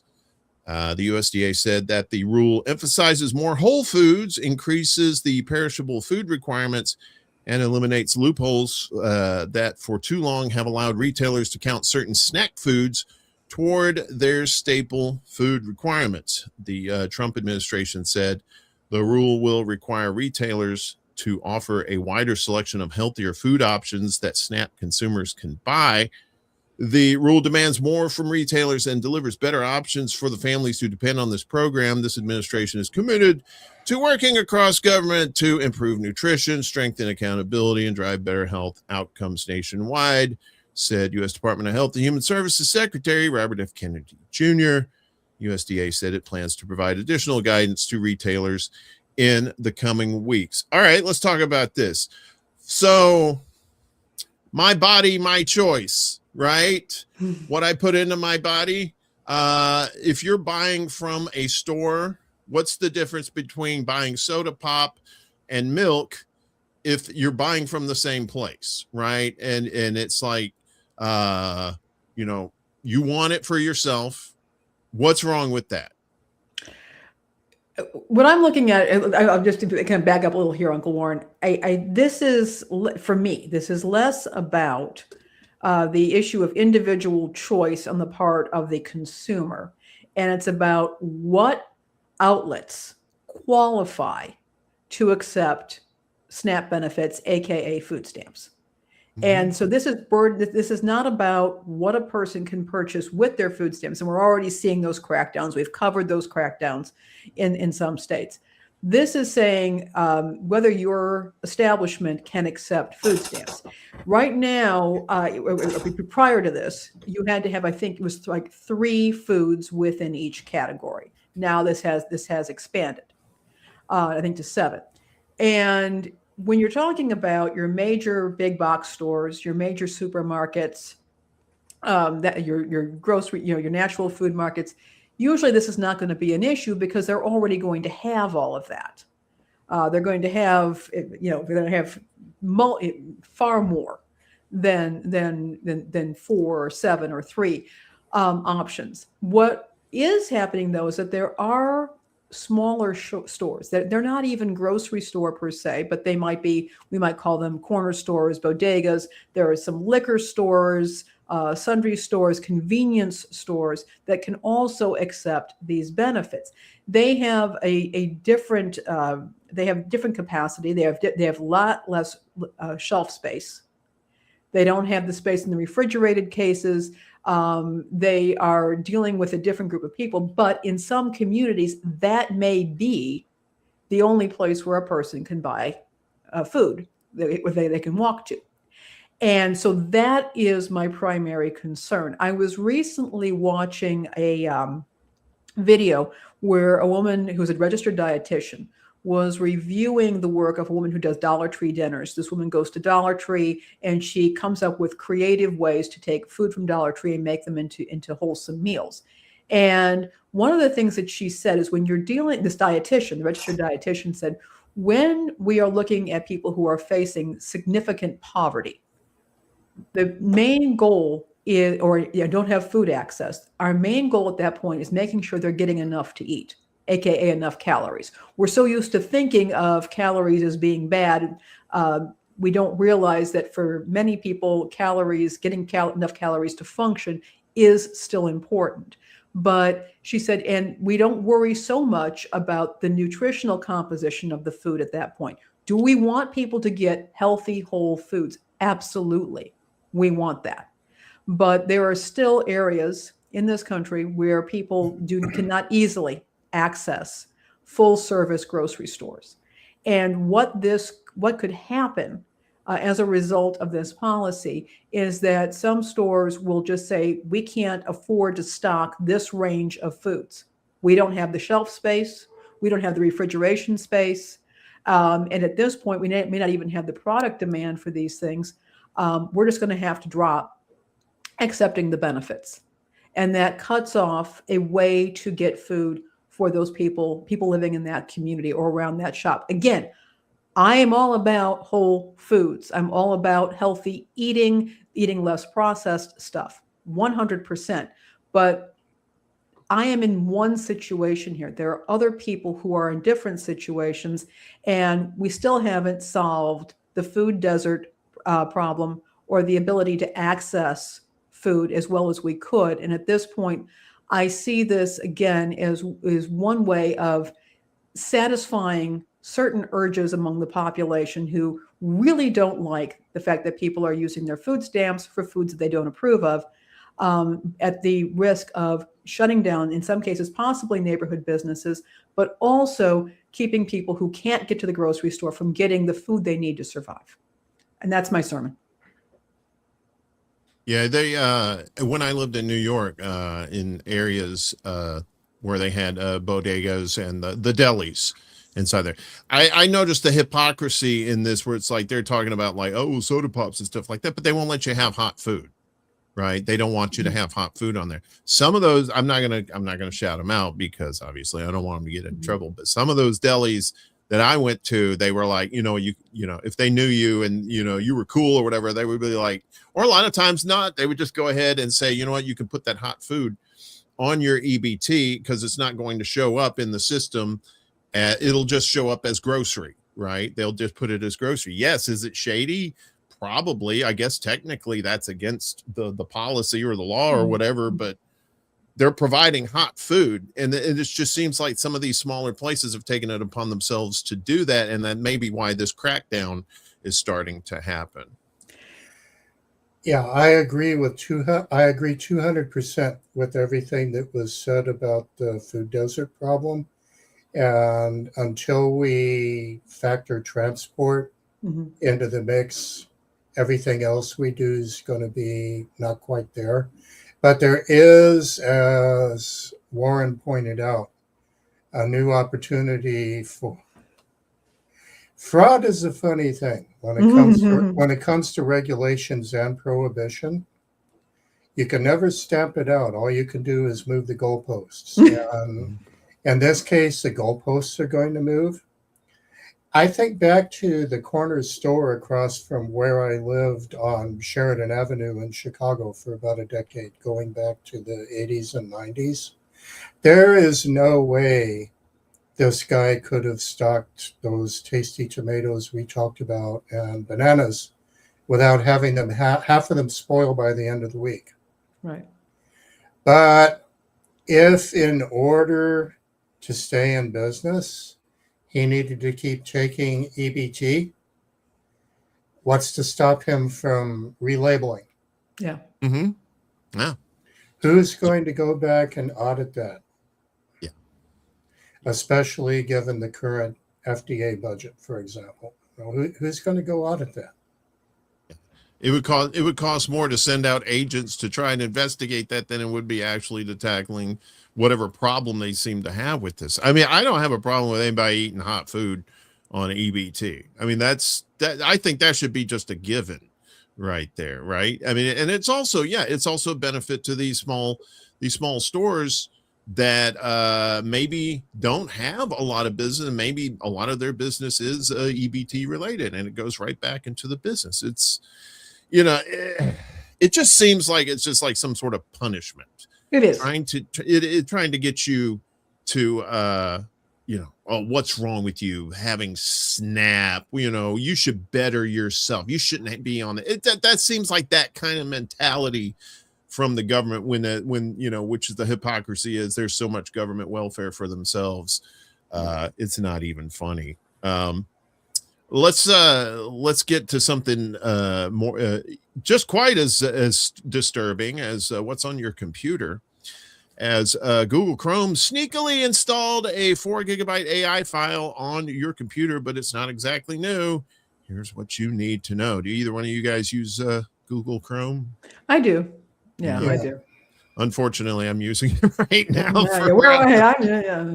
There are other options, but I'm like, all right, screw it, whatever. So Google Chrome users online are rightly reacting negatively this week to the discovery that the application is apparently downloading a massive 4 gigabyte AI model in the background without their consent. So they did not initiate it. It was doing this on its own. The conversation was spurred by a new blog post from security researcher Alexander Hant, who writes as the privacy guy online. Hant penned a lengthy blog post that covers how Chrome does this and its potential legal and environmental implications. Chrome is installed on billions of devices, after all. While Hant's post is bringing broader awareness to Chrome's behavior, it's not new, and many users have likely already had the file downloaded without being aware of it. As noted by Mario Husalak on his Pure Info Tech blog, there are reports of the file that appeared online more than a year ago after users noticed that Chrome was suddenly taking up much more storage space. They verified the file, innocuously named weights.bin. There you go. So if you want to look on your hard drive for weights.bin, is present on the PC, though some Yahoo tech writers were also unable to find it on theirs, so it's unclear how widespread it is. That said, finding these sort of system files on a Mac or Windows machine increasingly requires toggling on several expert mode features. I would imagine so. So this is on PC right here, and you can just kind of see how it's Chrome user data, this number, and then you get all this stuff here. So it's hidden. According to Hant, the file contains weights from the Gemini Nano model, which Chrome uses for things like the Help Me Write features, scam detection. Well, that's that's ironic, and other AI features. The download is triggered, Hant says, when AI features are enabled, which they are by default for recent versions of the Chrome browser. So basically, don't turn on AI features on your Chrome browser. For Google's part, the company technically tells you it does this on its help page for how to turn it off, probably in tiny letters, probably in like, what is that fake language that never mind. Maybe it's like an Aramaic or something, or Latin, some dead language. Chrome may download, quote, Chrome may download on-device generative AI models in the background. So features that rely on these on-device models stay ready for use, Google says. If you delete on device AI models, only features that rely on them will be unavailable. So basically they're saying read the fine print before you do anything with AI on your browser.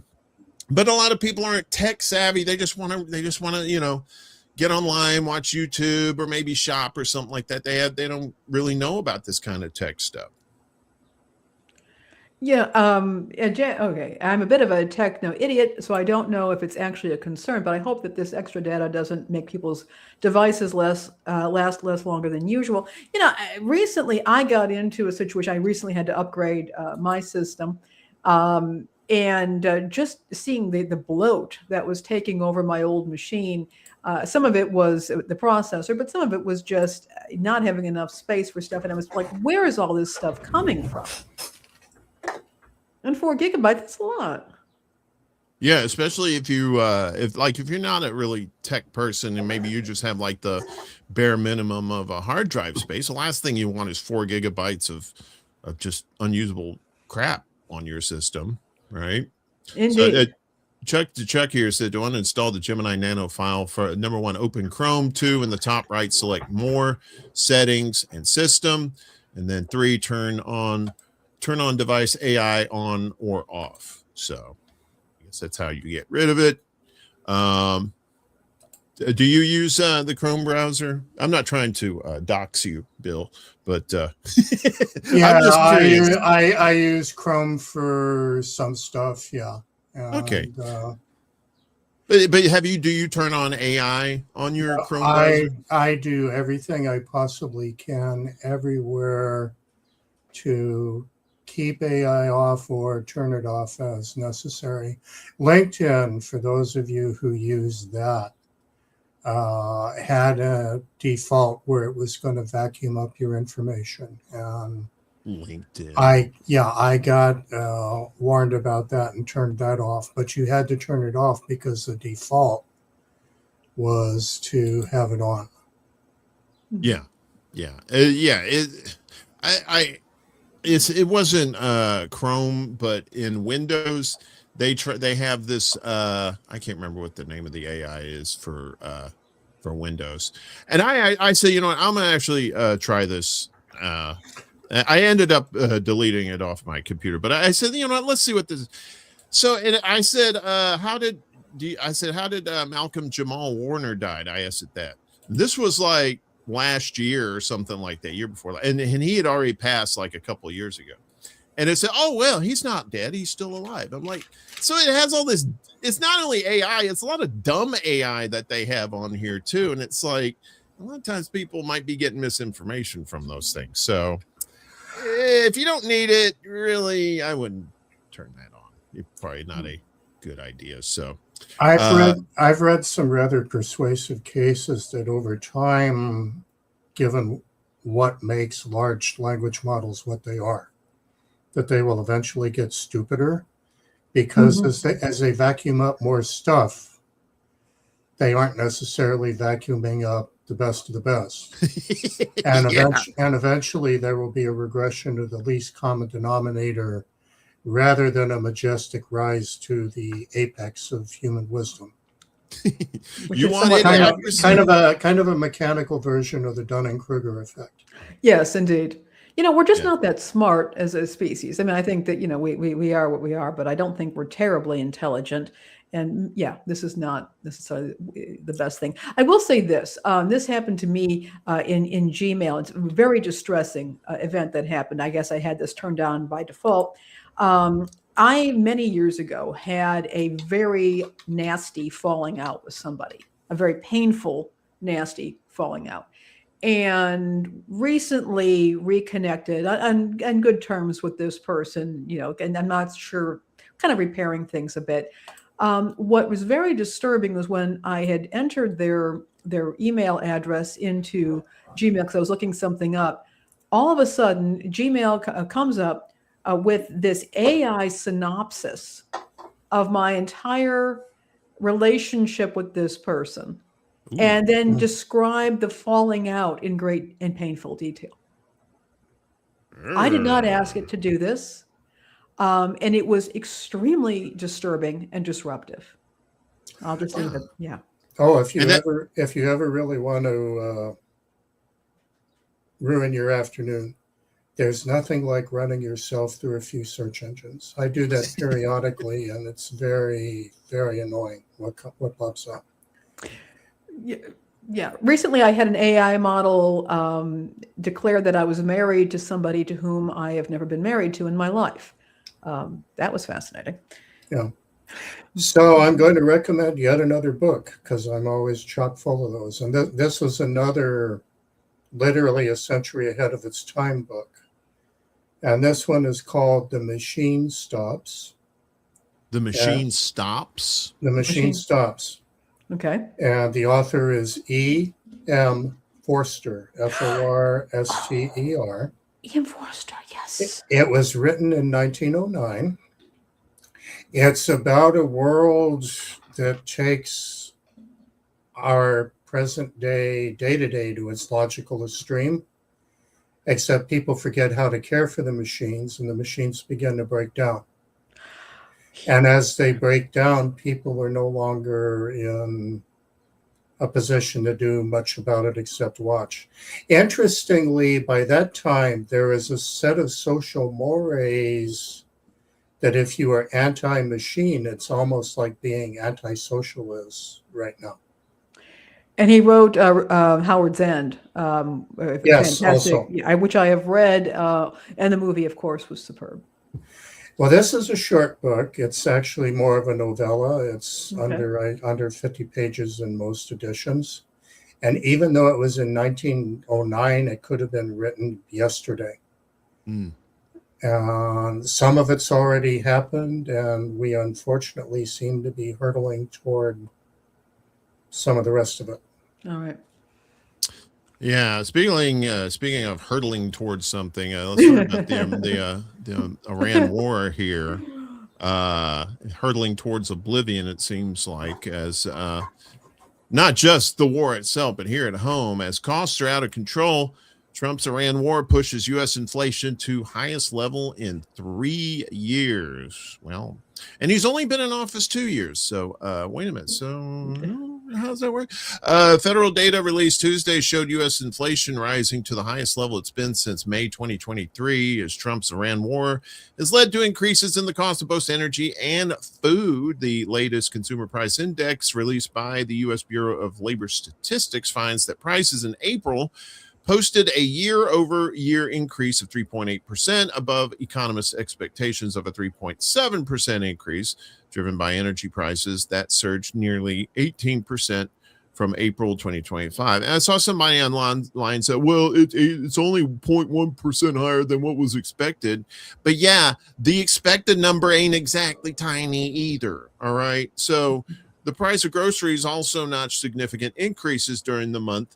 The report notes 5 of the 6 major grocery store food group indexes increased in April, said the report. The index for meats, poultry, fish, and eggs increased 1.3% over the month, as the index for beef rose 2.7%. The fruits and vegetables index increased 1.8% in April, and the non-alcoholic beverages index rose 1.1%. The index for dairy and related products increased 0.8% over the month, and the index for cereals and bakery products rose 0.1% in April. Economists said the new CPI report shows significant trouble ahead for American consumers, who last month registered record low sentiment in the University of Michigan surveys of consumers, driven in large part by anxiety over price increases caused by the Iran war. So the chief, Joseph Brusuelis, chief, I apologize if I butchered that name. I tend to do that on occasion. Chief economist at RSM told the Wall Street Journal that the American economy has entered a new chapter where inflation appears to have stepped up, and predicted that median American families are going to find it very challenging to adjust going into the second half of the year. Heather Long, chief economist at Naval Federal Credit Union, observed that the cost of living in April rose above average monthly wage gains. Well, that was a shock, meaning U.S. consumers are no longer just treading water, but are falling behind. Inflation is now eating up all wage gains for the first time in about 3 years, she wrote. This is painful for Americans and a true financial squeeze. So, of course, a lot of this having to do with the Strait of Hormuz being closed, and a lot of not just oil, but you have a lot of fertilizer that comes through there and other products that comes through there as well. And of course, these tariffs aren't doing anybody any favors either, but definitely the war has really bumped this up a notch as well. And it's not concluded either. This war is probably going to go on for a while. Indeed. Yeah. And I also want to point out, we were talking about SNAP earlier. The amount of SNAP benefits that you get each month is set. So when prices go up and down, you're not necessarily getting more money, or you don't get discounts on the food strictly because you have SNAP benefits. You're paying what everybody else is paying with that set amount. Mm-hmm. So again, this sort of thing will fall harder on those who don't have a lot of money, and I just like to bring that up. You see a lot of market manipulation too with Trump when it comes to this war too, right? He'll say, yeah, we're on the verge of making a deal. And then you'll see oil prices drop. And then it'll say, we're going to go balls to the wall. We're going to blow everybody. We're going to destroy your humanity. We're going to destroy your everything. And then the thing goes up. And it's just like it seems like he's figured out the cheat code on how to manipulate the markets through this war, and particularly the Strait of Hormuz. It's not just oil prices, but the Dow is behaving in manners that could be called counterintuitive. But one needs to remember when talking about the Dow specifically that so much of it is traded, you guessed it, algorithmically. That he who controls the inputs to some degree, perhaps not controls, but influences the direction of the markets. Yeah. And really, if the Dow were behaving as a true barometer of economies right now, it would be down maybe in the high 30s rather than inching its way back up to 50. So you're not wrong about Trump and oil prices. You nailed that. But there's more going on in the background. And more people need to know that too. That is because the oil gets the headlines, it gets the big splash, but there's the other stuff too.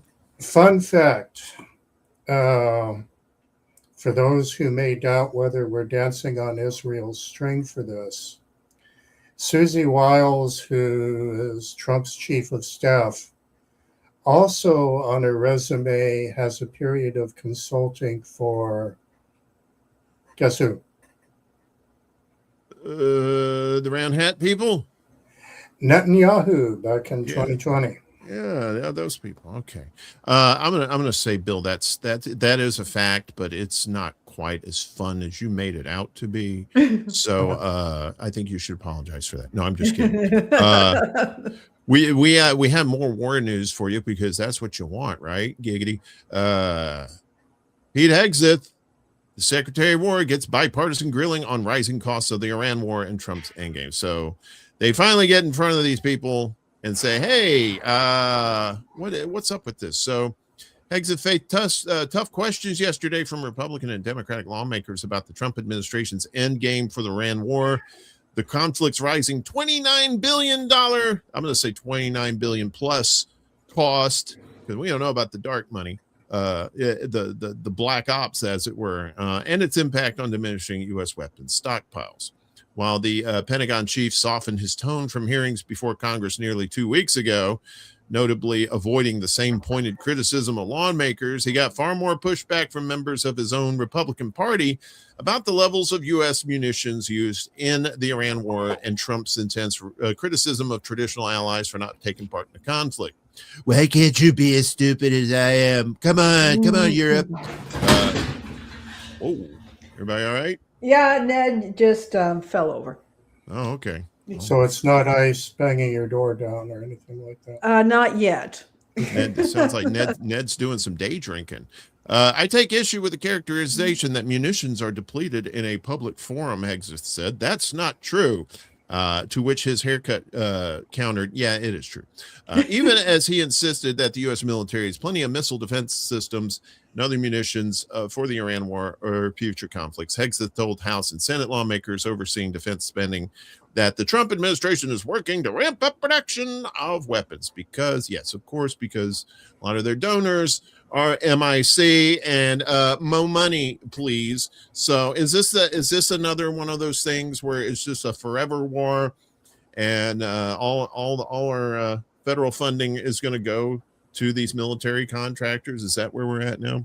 Well, even if it did end tomorrow, some of our key weapon systems, the word depletion is kind. Some of them are down almost by half. Not all on the Iranian campaign's account. Some of it went into the pipeline for Ukraine.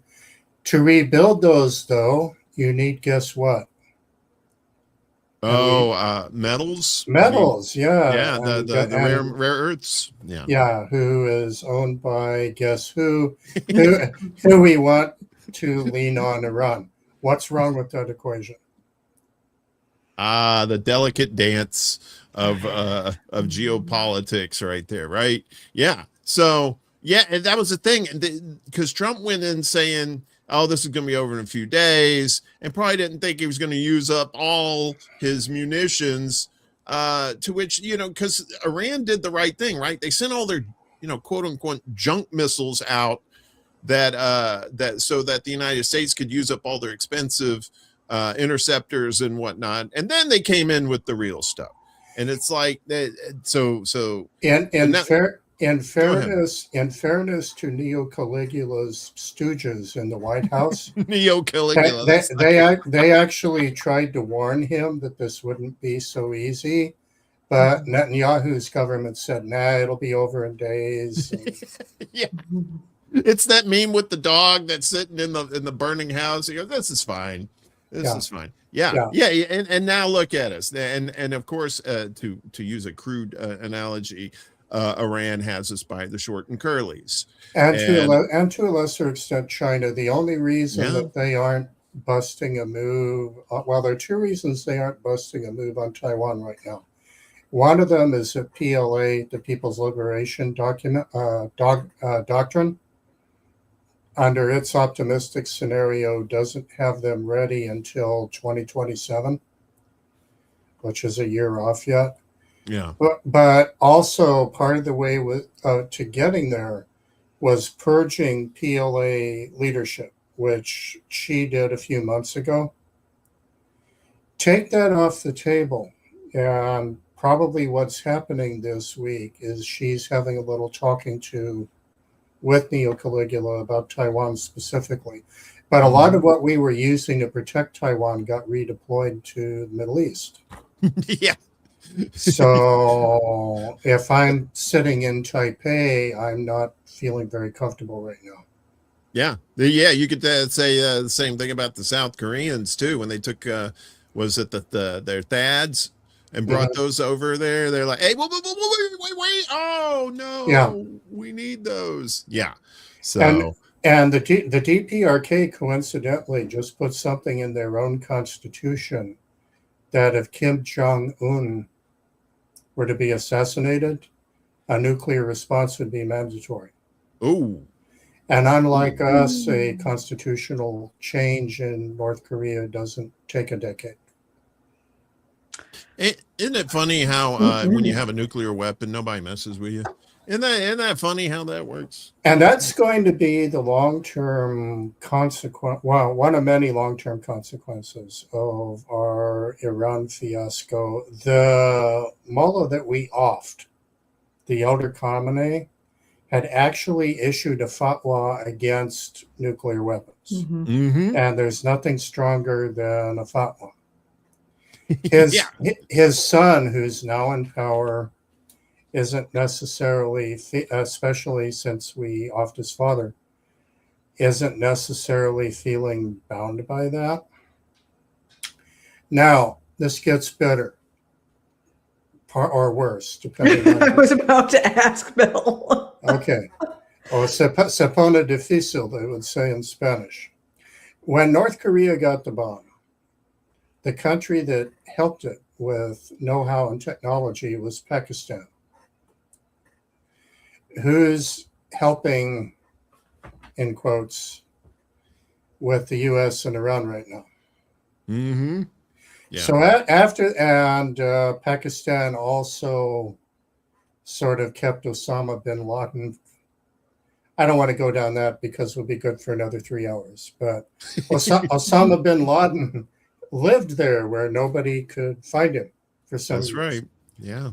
So if I'm in Tehran, I'm looking at North Korea and I'm going, we got bombed and they didn't. What do we learn from that equation? That's right. And his son, Khomeini's son, is a lot more hardline.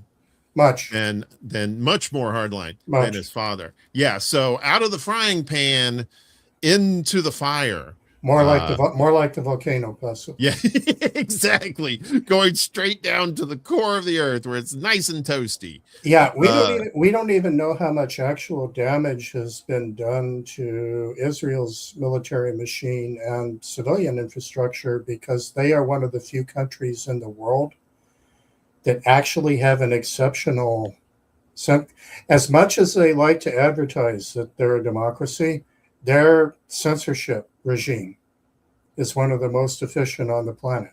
Mm-hmm. Oh, yeah. So there are things that slip out implying there's more damage than they publicly admit to, but nobody has any idea how much. Yeah, because when you try to report on that in that part of the country, oftentimes that's a wrap. So yeah, and if you look at how much damage is leaking out to about American bases around the area, and bearing in mind we're using basically the same technology they are, what do you think the odds are that there isn't more damage than they're letting on? Mm-hmm. Exactly. Bill, how much time do you have with us? Can you stick around a little? We're almost done. We got like a few more stories. Can you stick around? Are we keeping you from a hot date? I can stick around. Okay. We're not keeping you from a hot date or anything, right? Okay, because nah. Lord knows, I'm a romantic cat myself, and love is love. Yeah. But all right, well then you can stick around with us. So we're gonna get to our press pool here and talk about some stuff in the press here, mostly with broadcasters here. Let's take a look here as state broadcasters associations call on Congress to protect fans' access to live sports on broadcast TV. And as somebody who I don't really watch a whole hell of a lot of sports anymore like I used to. I still watch pro football because I'm part of the cult and I can't break out of it. So I'm hoping somebody has an intervention for me. But I noticed that used to, when you were as a kid, you could watch football, all the football games on your regular broadcast channel over the air on the antenna. Right now you got these streaming services involved, but we'll get all of that in a second. So the National Association of Broadcasters, the NAB, has applauded a resolution adopted by the 50 state broadcasters associations, along with the District of Columbia and the Commonwealth of Puerto Rico, urging Congress to re-examine the Sports Broadcasting Act of 1961 to preserve broad fan access to sports programming as more games move behind streaming paywalls. When the law was enacted, policymakers could not have anticipated today's streaming options. This resolution reflects growing concern that sports programming is increasingly fragmented across exclusive digital platforms, forcing fans to purchase multiple subscriptions, maintain reliable broadband access, and navigate a maze of services just to follow their favorite teams. It calls on Congress to assess whether these evolving distribution practices are covered under the law, serve the public interest, and preserve broad fan access to sports programming. The following statement can be attributed to NAB President and CEO Curtis Leggett. Oh, okay. Leggett. Ooh, fancy. Across the country, broadcasters are standing with fans frustrated by the rising paywalls and growing confusion surrounding live sports. For generations, free over-the-air broadcast television has brought Americans together for the games that defined our communities and our culture. That access should not depend on a household's income, broadband connection, or ability to juggle multiple streaming subscriptions. The Sports Broadcasting Act was enacted nearly 7 decades ago to govern the relationship between major sports leagues and the nation's broadcast networks, which were and remain freely available to all Americans. More than 6 decades later, Congress should examine whether today's increasingly fragmented sports marketplace is still serving fans. We commend the State Broadcasters Association for their leadership and engagement in this important issue. Local television remains the only universally available video platform in America, delivering live sports, trusted local news, well, debatable, emergency information, and essential public service to every community. Policymakers should put fans first and ensure that the future of sports distribution preserves broad access through fair local broadcast television. And basically what's happening now is you're seeing a lot of these games. It's very different than it was 60 some years ago, when you didn't have all this outside marketing for these sports teams, right? It was still in the 60s. It was still fairly a new thing. Football hadn't become baseball was like the big thing then. And then as the NFL grew and grew, but now you're starting to see, instead of just on over-the-air broadcasting, like on your TV, you're starting to see on Amazon. Netflix even does some games, and of course there's other cable channels that people don't get on air either. So I guess my question is this a sign of just the end of sporting, as far as like not sporting, but just the people's interest in sports, where it was so easy back in the day, and now it just seems like you have to have like 10 different platforms just to watch your favorite team? I think from where I'm coming at with this, not a huge sports fan, but I would say, first of all, that a lot of times the facilities, the arenas or the stadiums or whatnot, oftentimes these teams are taking advantage of tax breaks, things like that in communities. And it's become increasingly hard in many cases for people to, first of all, get a ticket or be able to afford to go see a game. We were talking about that last week, Uncle Warren. We were talking about why I enjoy seeing minor league baseball. And it's become increasingly difficult for people to even go to the games live. And you make it even more difficult for people to be able to freely access the shows. Now, they used to have, I remember back in the day, they did have blackouts depending on whether the arena had sold a certain percentage, and that sort of thing was happening. But it absolutely does concern me that you have these teams that who are getting tax benefits, who are taking, who are making use of, if you've ever been to a game, a big major league or NFL game or whatnot, you have the police out there. They've got public transportation that are getting rerouted. I mean, there's a huge civic impact, and people can't even access the games over broadcast television or radio. That does really concern me. And I think this partly also goes back to the issue of civics. If people say, well, why should we support freely accessible broadcast television and radio? Why should we be doing this? Because we're not getting anything out of it. We're being starved for content, because that content is is branded and then being sold off to the highest bidder, which could be a private streaming service. How many streaming services do people subscribe to these days if they want to get the kind of programming that we were getting 50 years ago?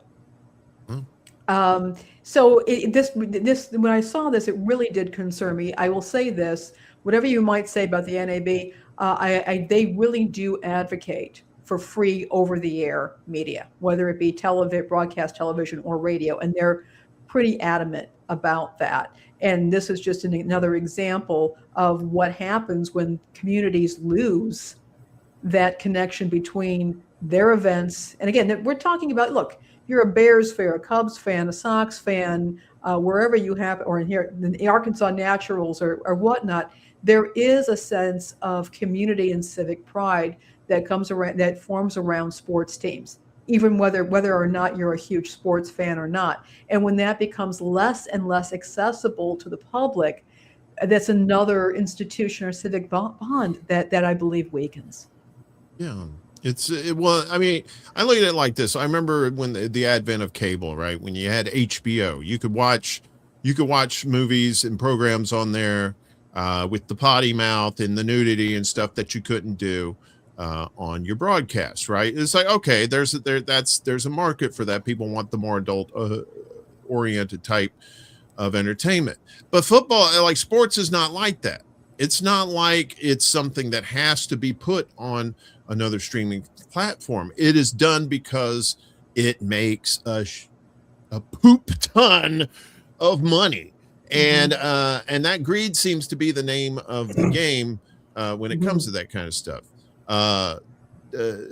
Bill, do you have a dog in this hunt? Are you a sports person, or do you think about the ramifications of these big sports teams and stuff and broadcasting? I have a dog, but it barks a little differently. I'm going to have to parse it.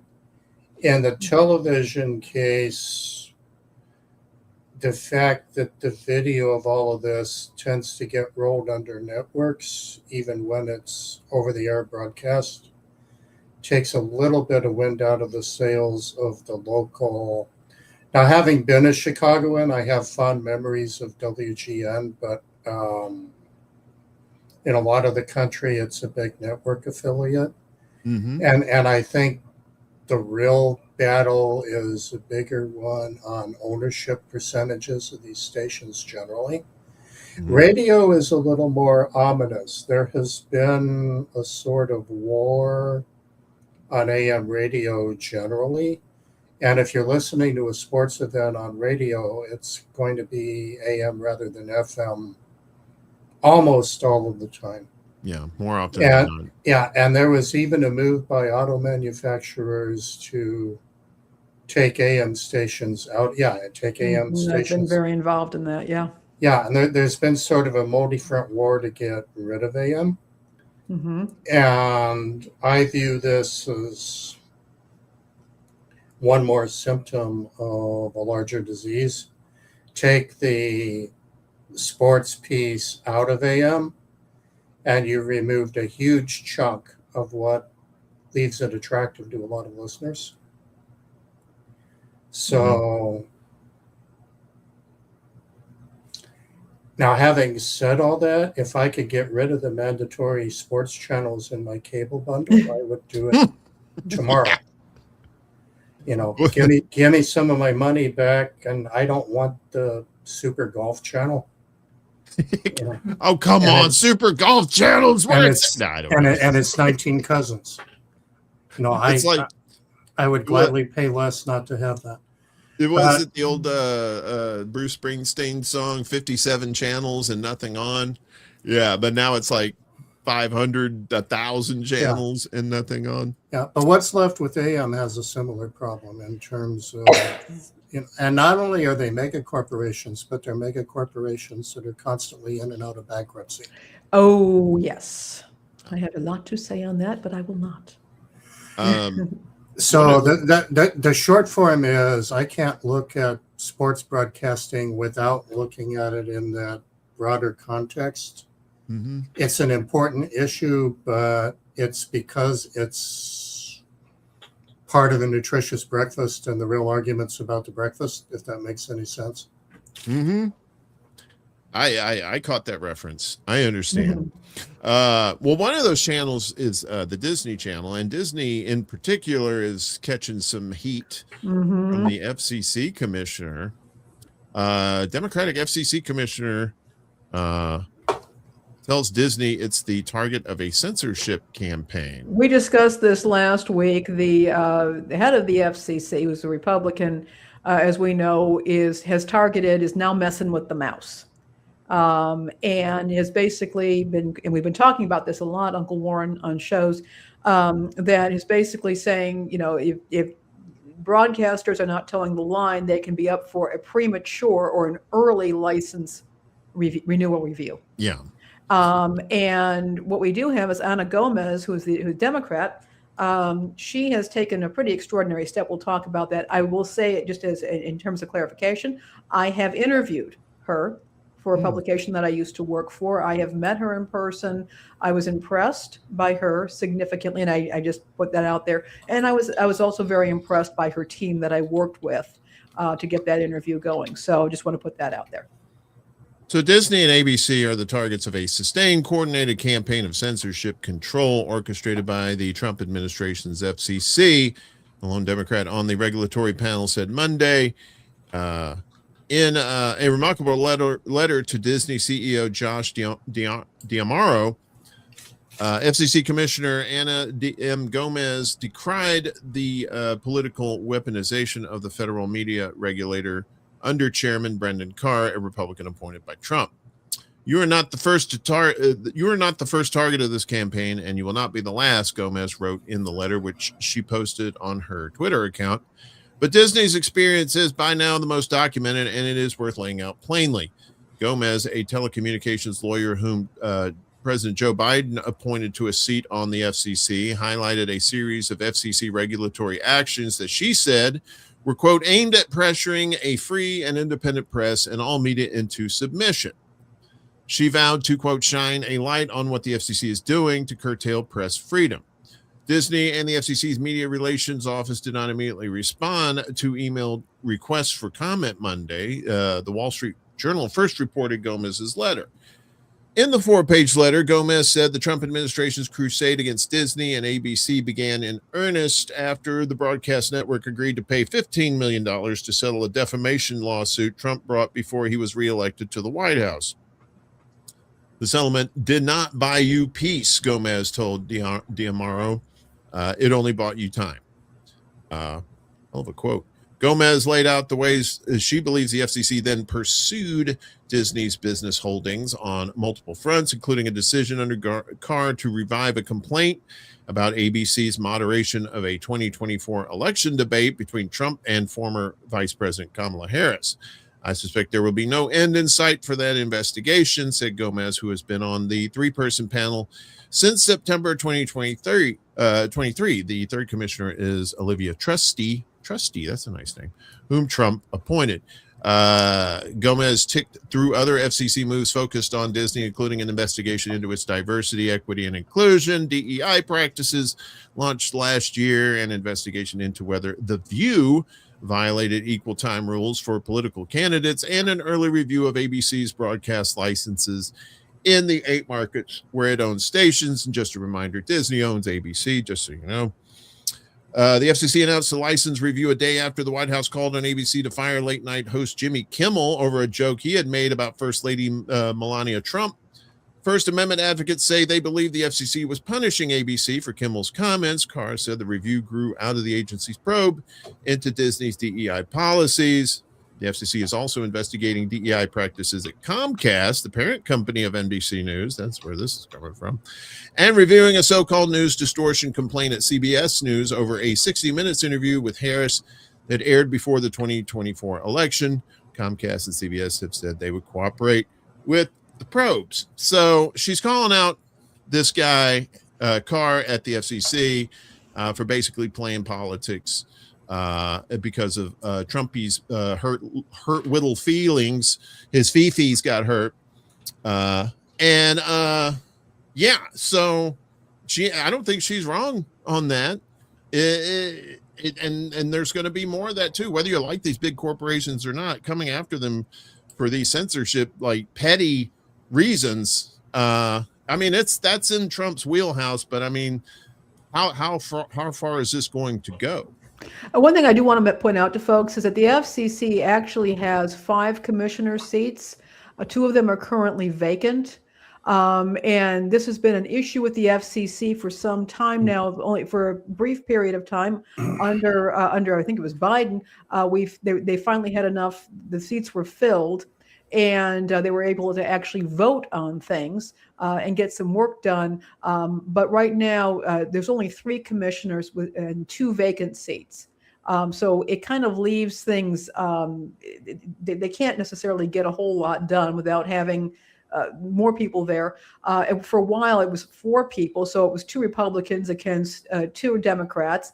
And for a little while there, it was just Ana Gomez and Chairman Carr huffing and puffing at each other. So this is not exactly the most, shall we say, efficient commission and this sort of thing. It shows how these regulatory commissions, which are supposed to be kind of government by expert, can be very politicized and can really make things very painful for getting anything done.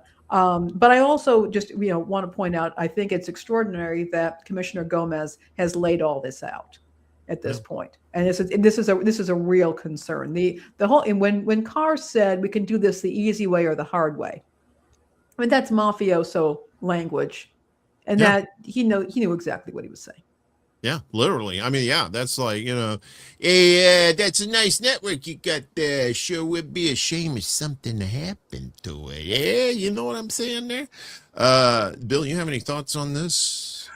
Unfortunately, I think this writ large may get settled out of court the wrong way. A lot of Trump's cronies are buying up network and network affiliated properties. And even if Carr backs off, which is certainly something we hope would happen, at some point, somebody's going to do that Michael Corleone offer to buy out, at least maybe not to buy Disney, but to buy out ABC. Yeah. And we see what happens with CBS. CBS and HBO is about to make a hard right to the extent that it can. Its new ownership is Trumpy. Yeah. And there's more of that coming. It's happening in print media too.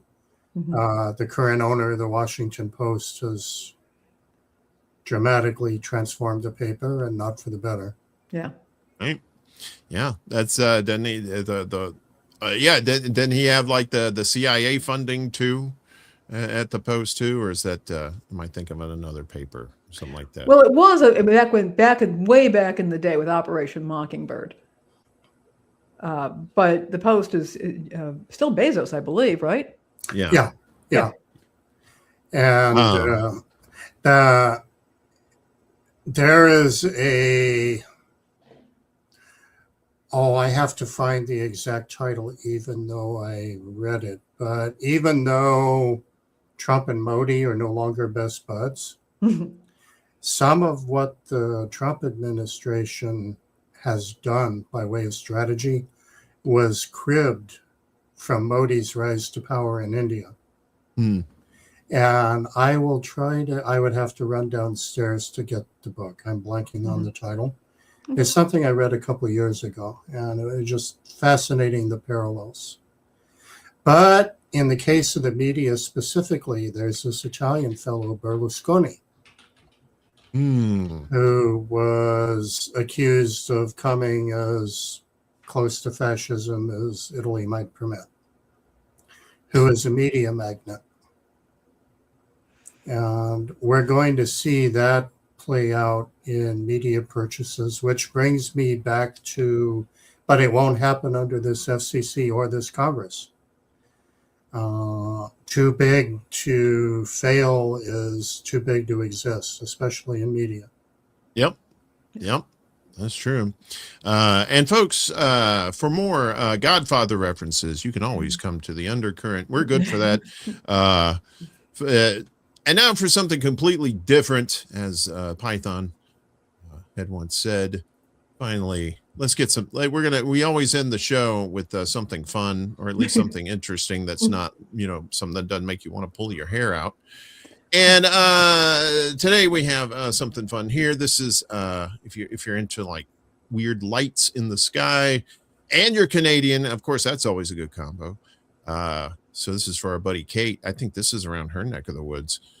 Mystery shape floats across British Columbia night sky. So it's this thing I'm playing. Okay, let's see. There's no really audio to it, but look at this thing. This is just wild. It looks like, I mean, you got this little it looks like it looks like those, those little I can't remember the name, the balsa wood airplanes that you could get, you put together with the rubber, and it had like I'm sitting there pointing at the screen like you can see it. Like you got the little your propeller up here, I'm pretty sure rubber bands around here. So anyway, Lord knows we need aliens to come down here and save us from ourselves. British Columbia residents are trying to solve the mystery of an unidentified shape seen floating across the night sky over the province. I think it was Chuck on a pizza run. Sightings of the shape were reported ranging hundreds of miles across central and northern British Columbia between 10 and 11 p.m. locally. Patsy Seymour, who posted a video of the unidentified object to social media, said it glowed brightly but appeared to dim as it moved away from her location. Experts have yet to weigh in on the identity of the shape, but some of her observers theorize it could be a runaway weather balloon. It's always the weather balloon, isn't it? And I don't know. I guess I put this in here, and we got you here, Bill. We don't necessarily have to talk about aliens, but let's talk about what's been going on with the government as far as like this UFO disclosure. A lot of people say this is just a distraction from the war, from what's really going on. I mean, what do you think? All this, like the orbs and stuff that the government or the military is putting out these videos. Do you think this is all like legit stuff, or is this just like some sort of smoke screen? What do you think? Well, in terms of the timing of the Pentagon's latest release, that was a shiny object at an attempt to distract from other things. And it didn't work as well as they hoped, I think. Yeah.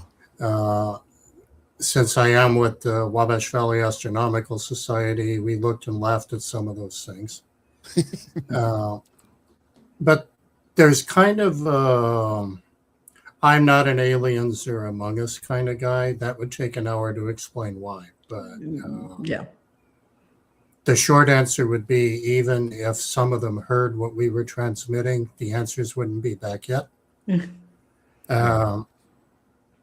But in the larger scheme of things, there's kind of a before after on what are these things. If you go back to the 60s, your options on what they might be is usually photographic artifacts. Mm-hmm. Now, in the age of drones that come in all sizes and shapes, and you can attach just about anything to the suckers. Mm-hmm. AI video too. AI video is making that muddy in the waters too. That also, yes. Mm-hmm. And AI is even infiltrating legitimate astrophotography. A physicist once put up a slice of chorizo and claimed it was from a red dwarf in order to illustrate the problem of distinguishing true from fake. Hey, don't knock red dwarf chorizo, okay? It's fantastic. It has a great texture, delicious spice. Very tasty, yes. But the point was, fakes are easy, even with low tech, and if you throw in AI, it gets worse. So it could be that, but it could also be if there are military application drones being tested. Again, they can come in all. There is some of them that are as large as small airplanes. Yeah, and you can make them in just about any shape. Right. Yeah. What I don't think is that the planet Stinky Pinky is hovering over British Columbia looking for people to kidnap. Yeah, I'm saying, and if you are, come to Chicago, right here. I'll open I'll go outside for you, make it easy. Because at this point, I'm like, I don't know, I may want to ride off this rock the way things are going. But yeah, it's that's the thing. It's like they know people have an interest, have had interest in UFOs and now UAPs for quite some time, but I think they underestimate the short attention span of people, right? So yeah, they'll see this, but then they'll go back to what's going on in the real world. It's like, what's going on with Iran, or what's going on in Israel, or we're going on wherever in South America. They're paying attention to that kind of stuff. It's just kind of like, it seems like the distractions aren't working that well anymore. In terms of things that are totally off the wall, that's absolutely true. There is a little validity. I'm putting my political scientist hat back on. There is a little bit of validity in the flood the zone strategy, in the sense that people like me are paying attention to local races to a degree that we'd rather be partially invested in what's happening in Washington. And we're being bogged down. I mean, I may end up doing I'm not going to run for office, but I may end up involved in some local campaigns here that I would rather, I'd rather invest that energy in Washington. Yeah. And I no longer have that option. So that part of the strategy, unfortunately for all of us, has a certain degree of effectiveness. Yeah. Lainey, were you going to say something earlier? I'm sorry. Oh no, I was actually going to make reference. Spirit of the Age on Rumbly Tumblies, which I don't think we can comment there directly. Mentioned that Red Dwarf was a great Britwit show, one of my favorite actually British comedy shows ever. And I responded in some of our channels, "I'm going to eat you, little fishy," which anybody who knows Red Dwarf knows what I'm referring to. So yeah, I loved that show myself. It was it's awesome. It is. Yeah. Well, now you got me jonesing for chorizo. Thanks, Bill. You know, it's lunchtime. Here's a secret. If you can find the real Portuguese variety, it's even better than the Spanish, although the Spanish is wonderful. Yeah. It's because of the difficult language, right? I learned this in Toronto. And Portuguese tinned fish. I mean, Uncle Bill turned me on to the Portuguese tinned fish, which is with some Portuguese wines, and Portuguese wines are values and absolutely delicious. But yeah, very much so. Well, we've come to the end of another exciting episode here of The Undercurrent. Bill, we appreciate you coming on. Thank you so much for hanging out too. I really appreciate it. Yeah, anytime. Do you have anything you want to shout out? Anything you got coming up that you want to let people know about? Not on this end. I just want to salute you for the interesting topics you brought up today. We do our best, sir. We appreciate it. We appreciate this. Yeah.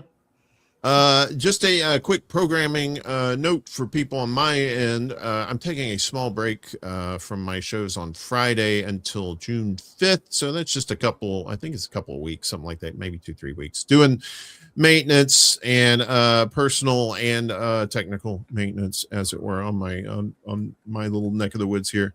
And be back then. But we're going to be back next week with this show on The Undercurrent. And we're going to have, and I want to make sure I got his name right. I think it's it's Alex. I was almost called him Eric. So Alex Suarez is going to be on the show next week. He's a leftist activist. He's also an educator and a historian on South America, talking about that. I know, Bill, last time you were on, we were talking about Venezuela in particular, I believe. So he's going to be talking about South America. Maybe we can coax him into talking a little bit of Cuba in there too. He's been on Jamar Jabari's show numerous times. In fact, I think they co-hosted a show together. Very, very, very smart guy, just like Bill here. We like having smart people on here because we want to learn. And, we want to get the right people on here to educate us about that. So that's going to be next week.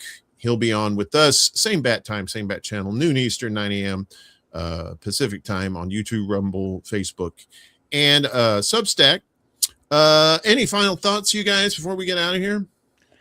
I think that conversations like this, they used to have them in media. And we're able to do it here on The Undercurrent. And I'm grateful for folks like Bill and for yourself, Uncle Warren, for being willing to participate in this. I think it's important.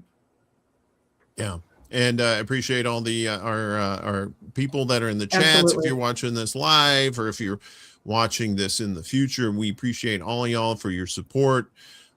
We do have, as we said at the top of the show, we do have mutual aid links down below in the description. If you can help our friends out, we appreciate it. If you're broke as a joke, like most of us, I understand. If you can share out the links, that's free. You can help out that way too. Any final thoughts before we get out of here, Bill? Thanks for having me. It was fun. You say that now. Lainey, you got any final thoughts before we go? I think I said it all. If you can help out, mutual aid links in particular, Yoninah, she's in a bit of a bind right now, she and her cat. If you can help out, that's great. Also, we are trying to get up to 100 subscribers to our YouTube channel. I've put out the link tree, and you can connect over there, as well as our other social media profiles. When you do that, it helps us out. We can eventually get to live streaming on those platforms as well. Thank you. Yeah, and we'll also have out tomorrow clips from this show like we've been doing. We've been getting a lot of good response to those clips too as well. So if you can't sit here for 2 hours and 45 minutes, you can sit there for a minute and watch the clips too. So either or, we got you covered. I love conversations like this too. I know this is probably one of our more extended shows, but that's fine. Everybody had the time to do it. Yeah, the time to do it. That's always good when you can do that. So when you get the family back together. Bill, we do appreciate you. Thank you so much. Thank you so much. And it goes without saying, of course, you're always welcome back. Especially if you got nothing better. Just hit us up, let us know. Yeah, if you have nothing better to do. We've always got a seat for you here. So whenever you want to let me know, just we'll give you a link and pop on in. Like, man, I got nothing better to do today. I could be watching paint dry, but you know what? I'm going to go on the Undercurrent. All right, guys. Well, thanks everybody. We appreciate you. We'll see you when we see you. Take care of yourselves. Peace out, everybody. Bye-bye.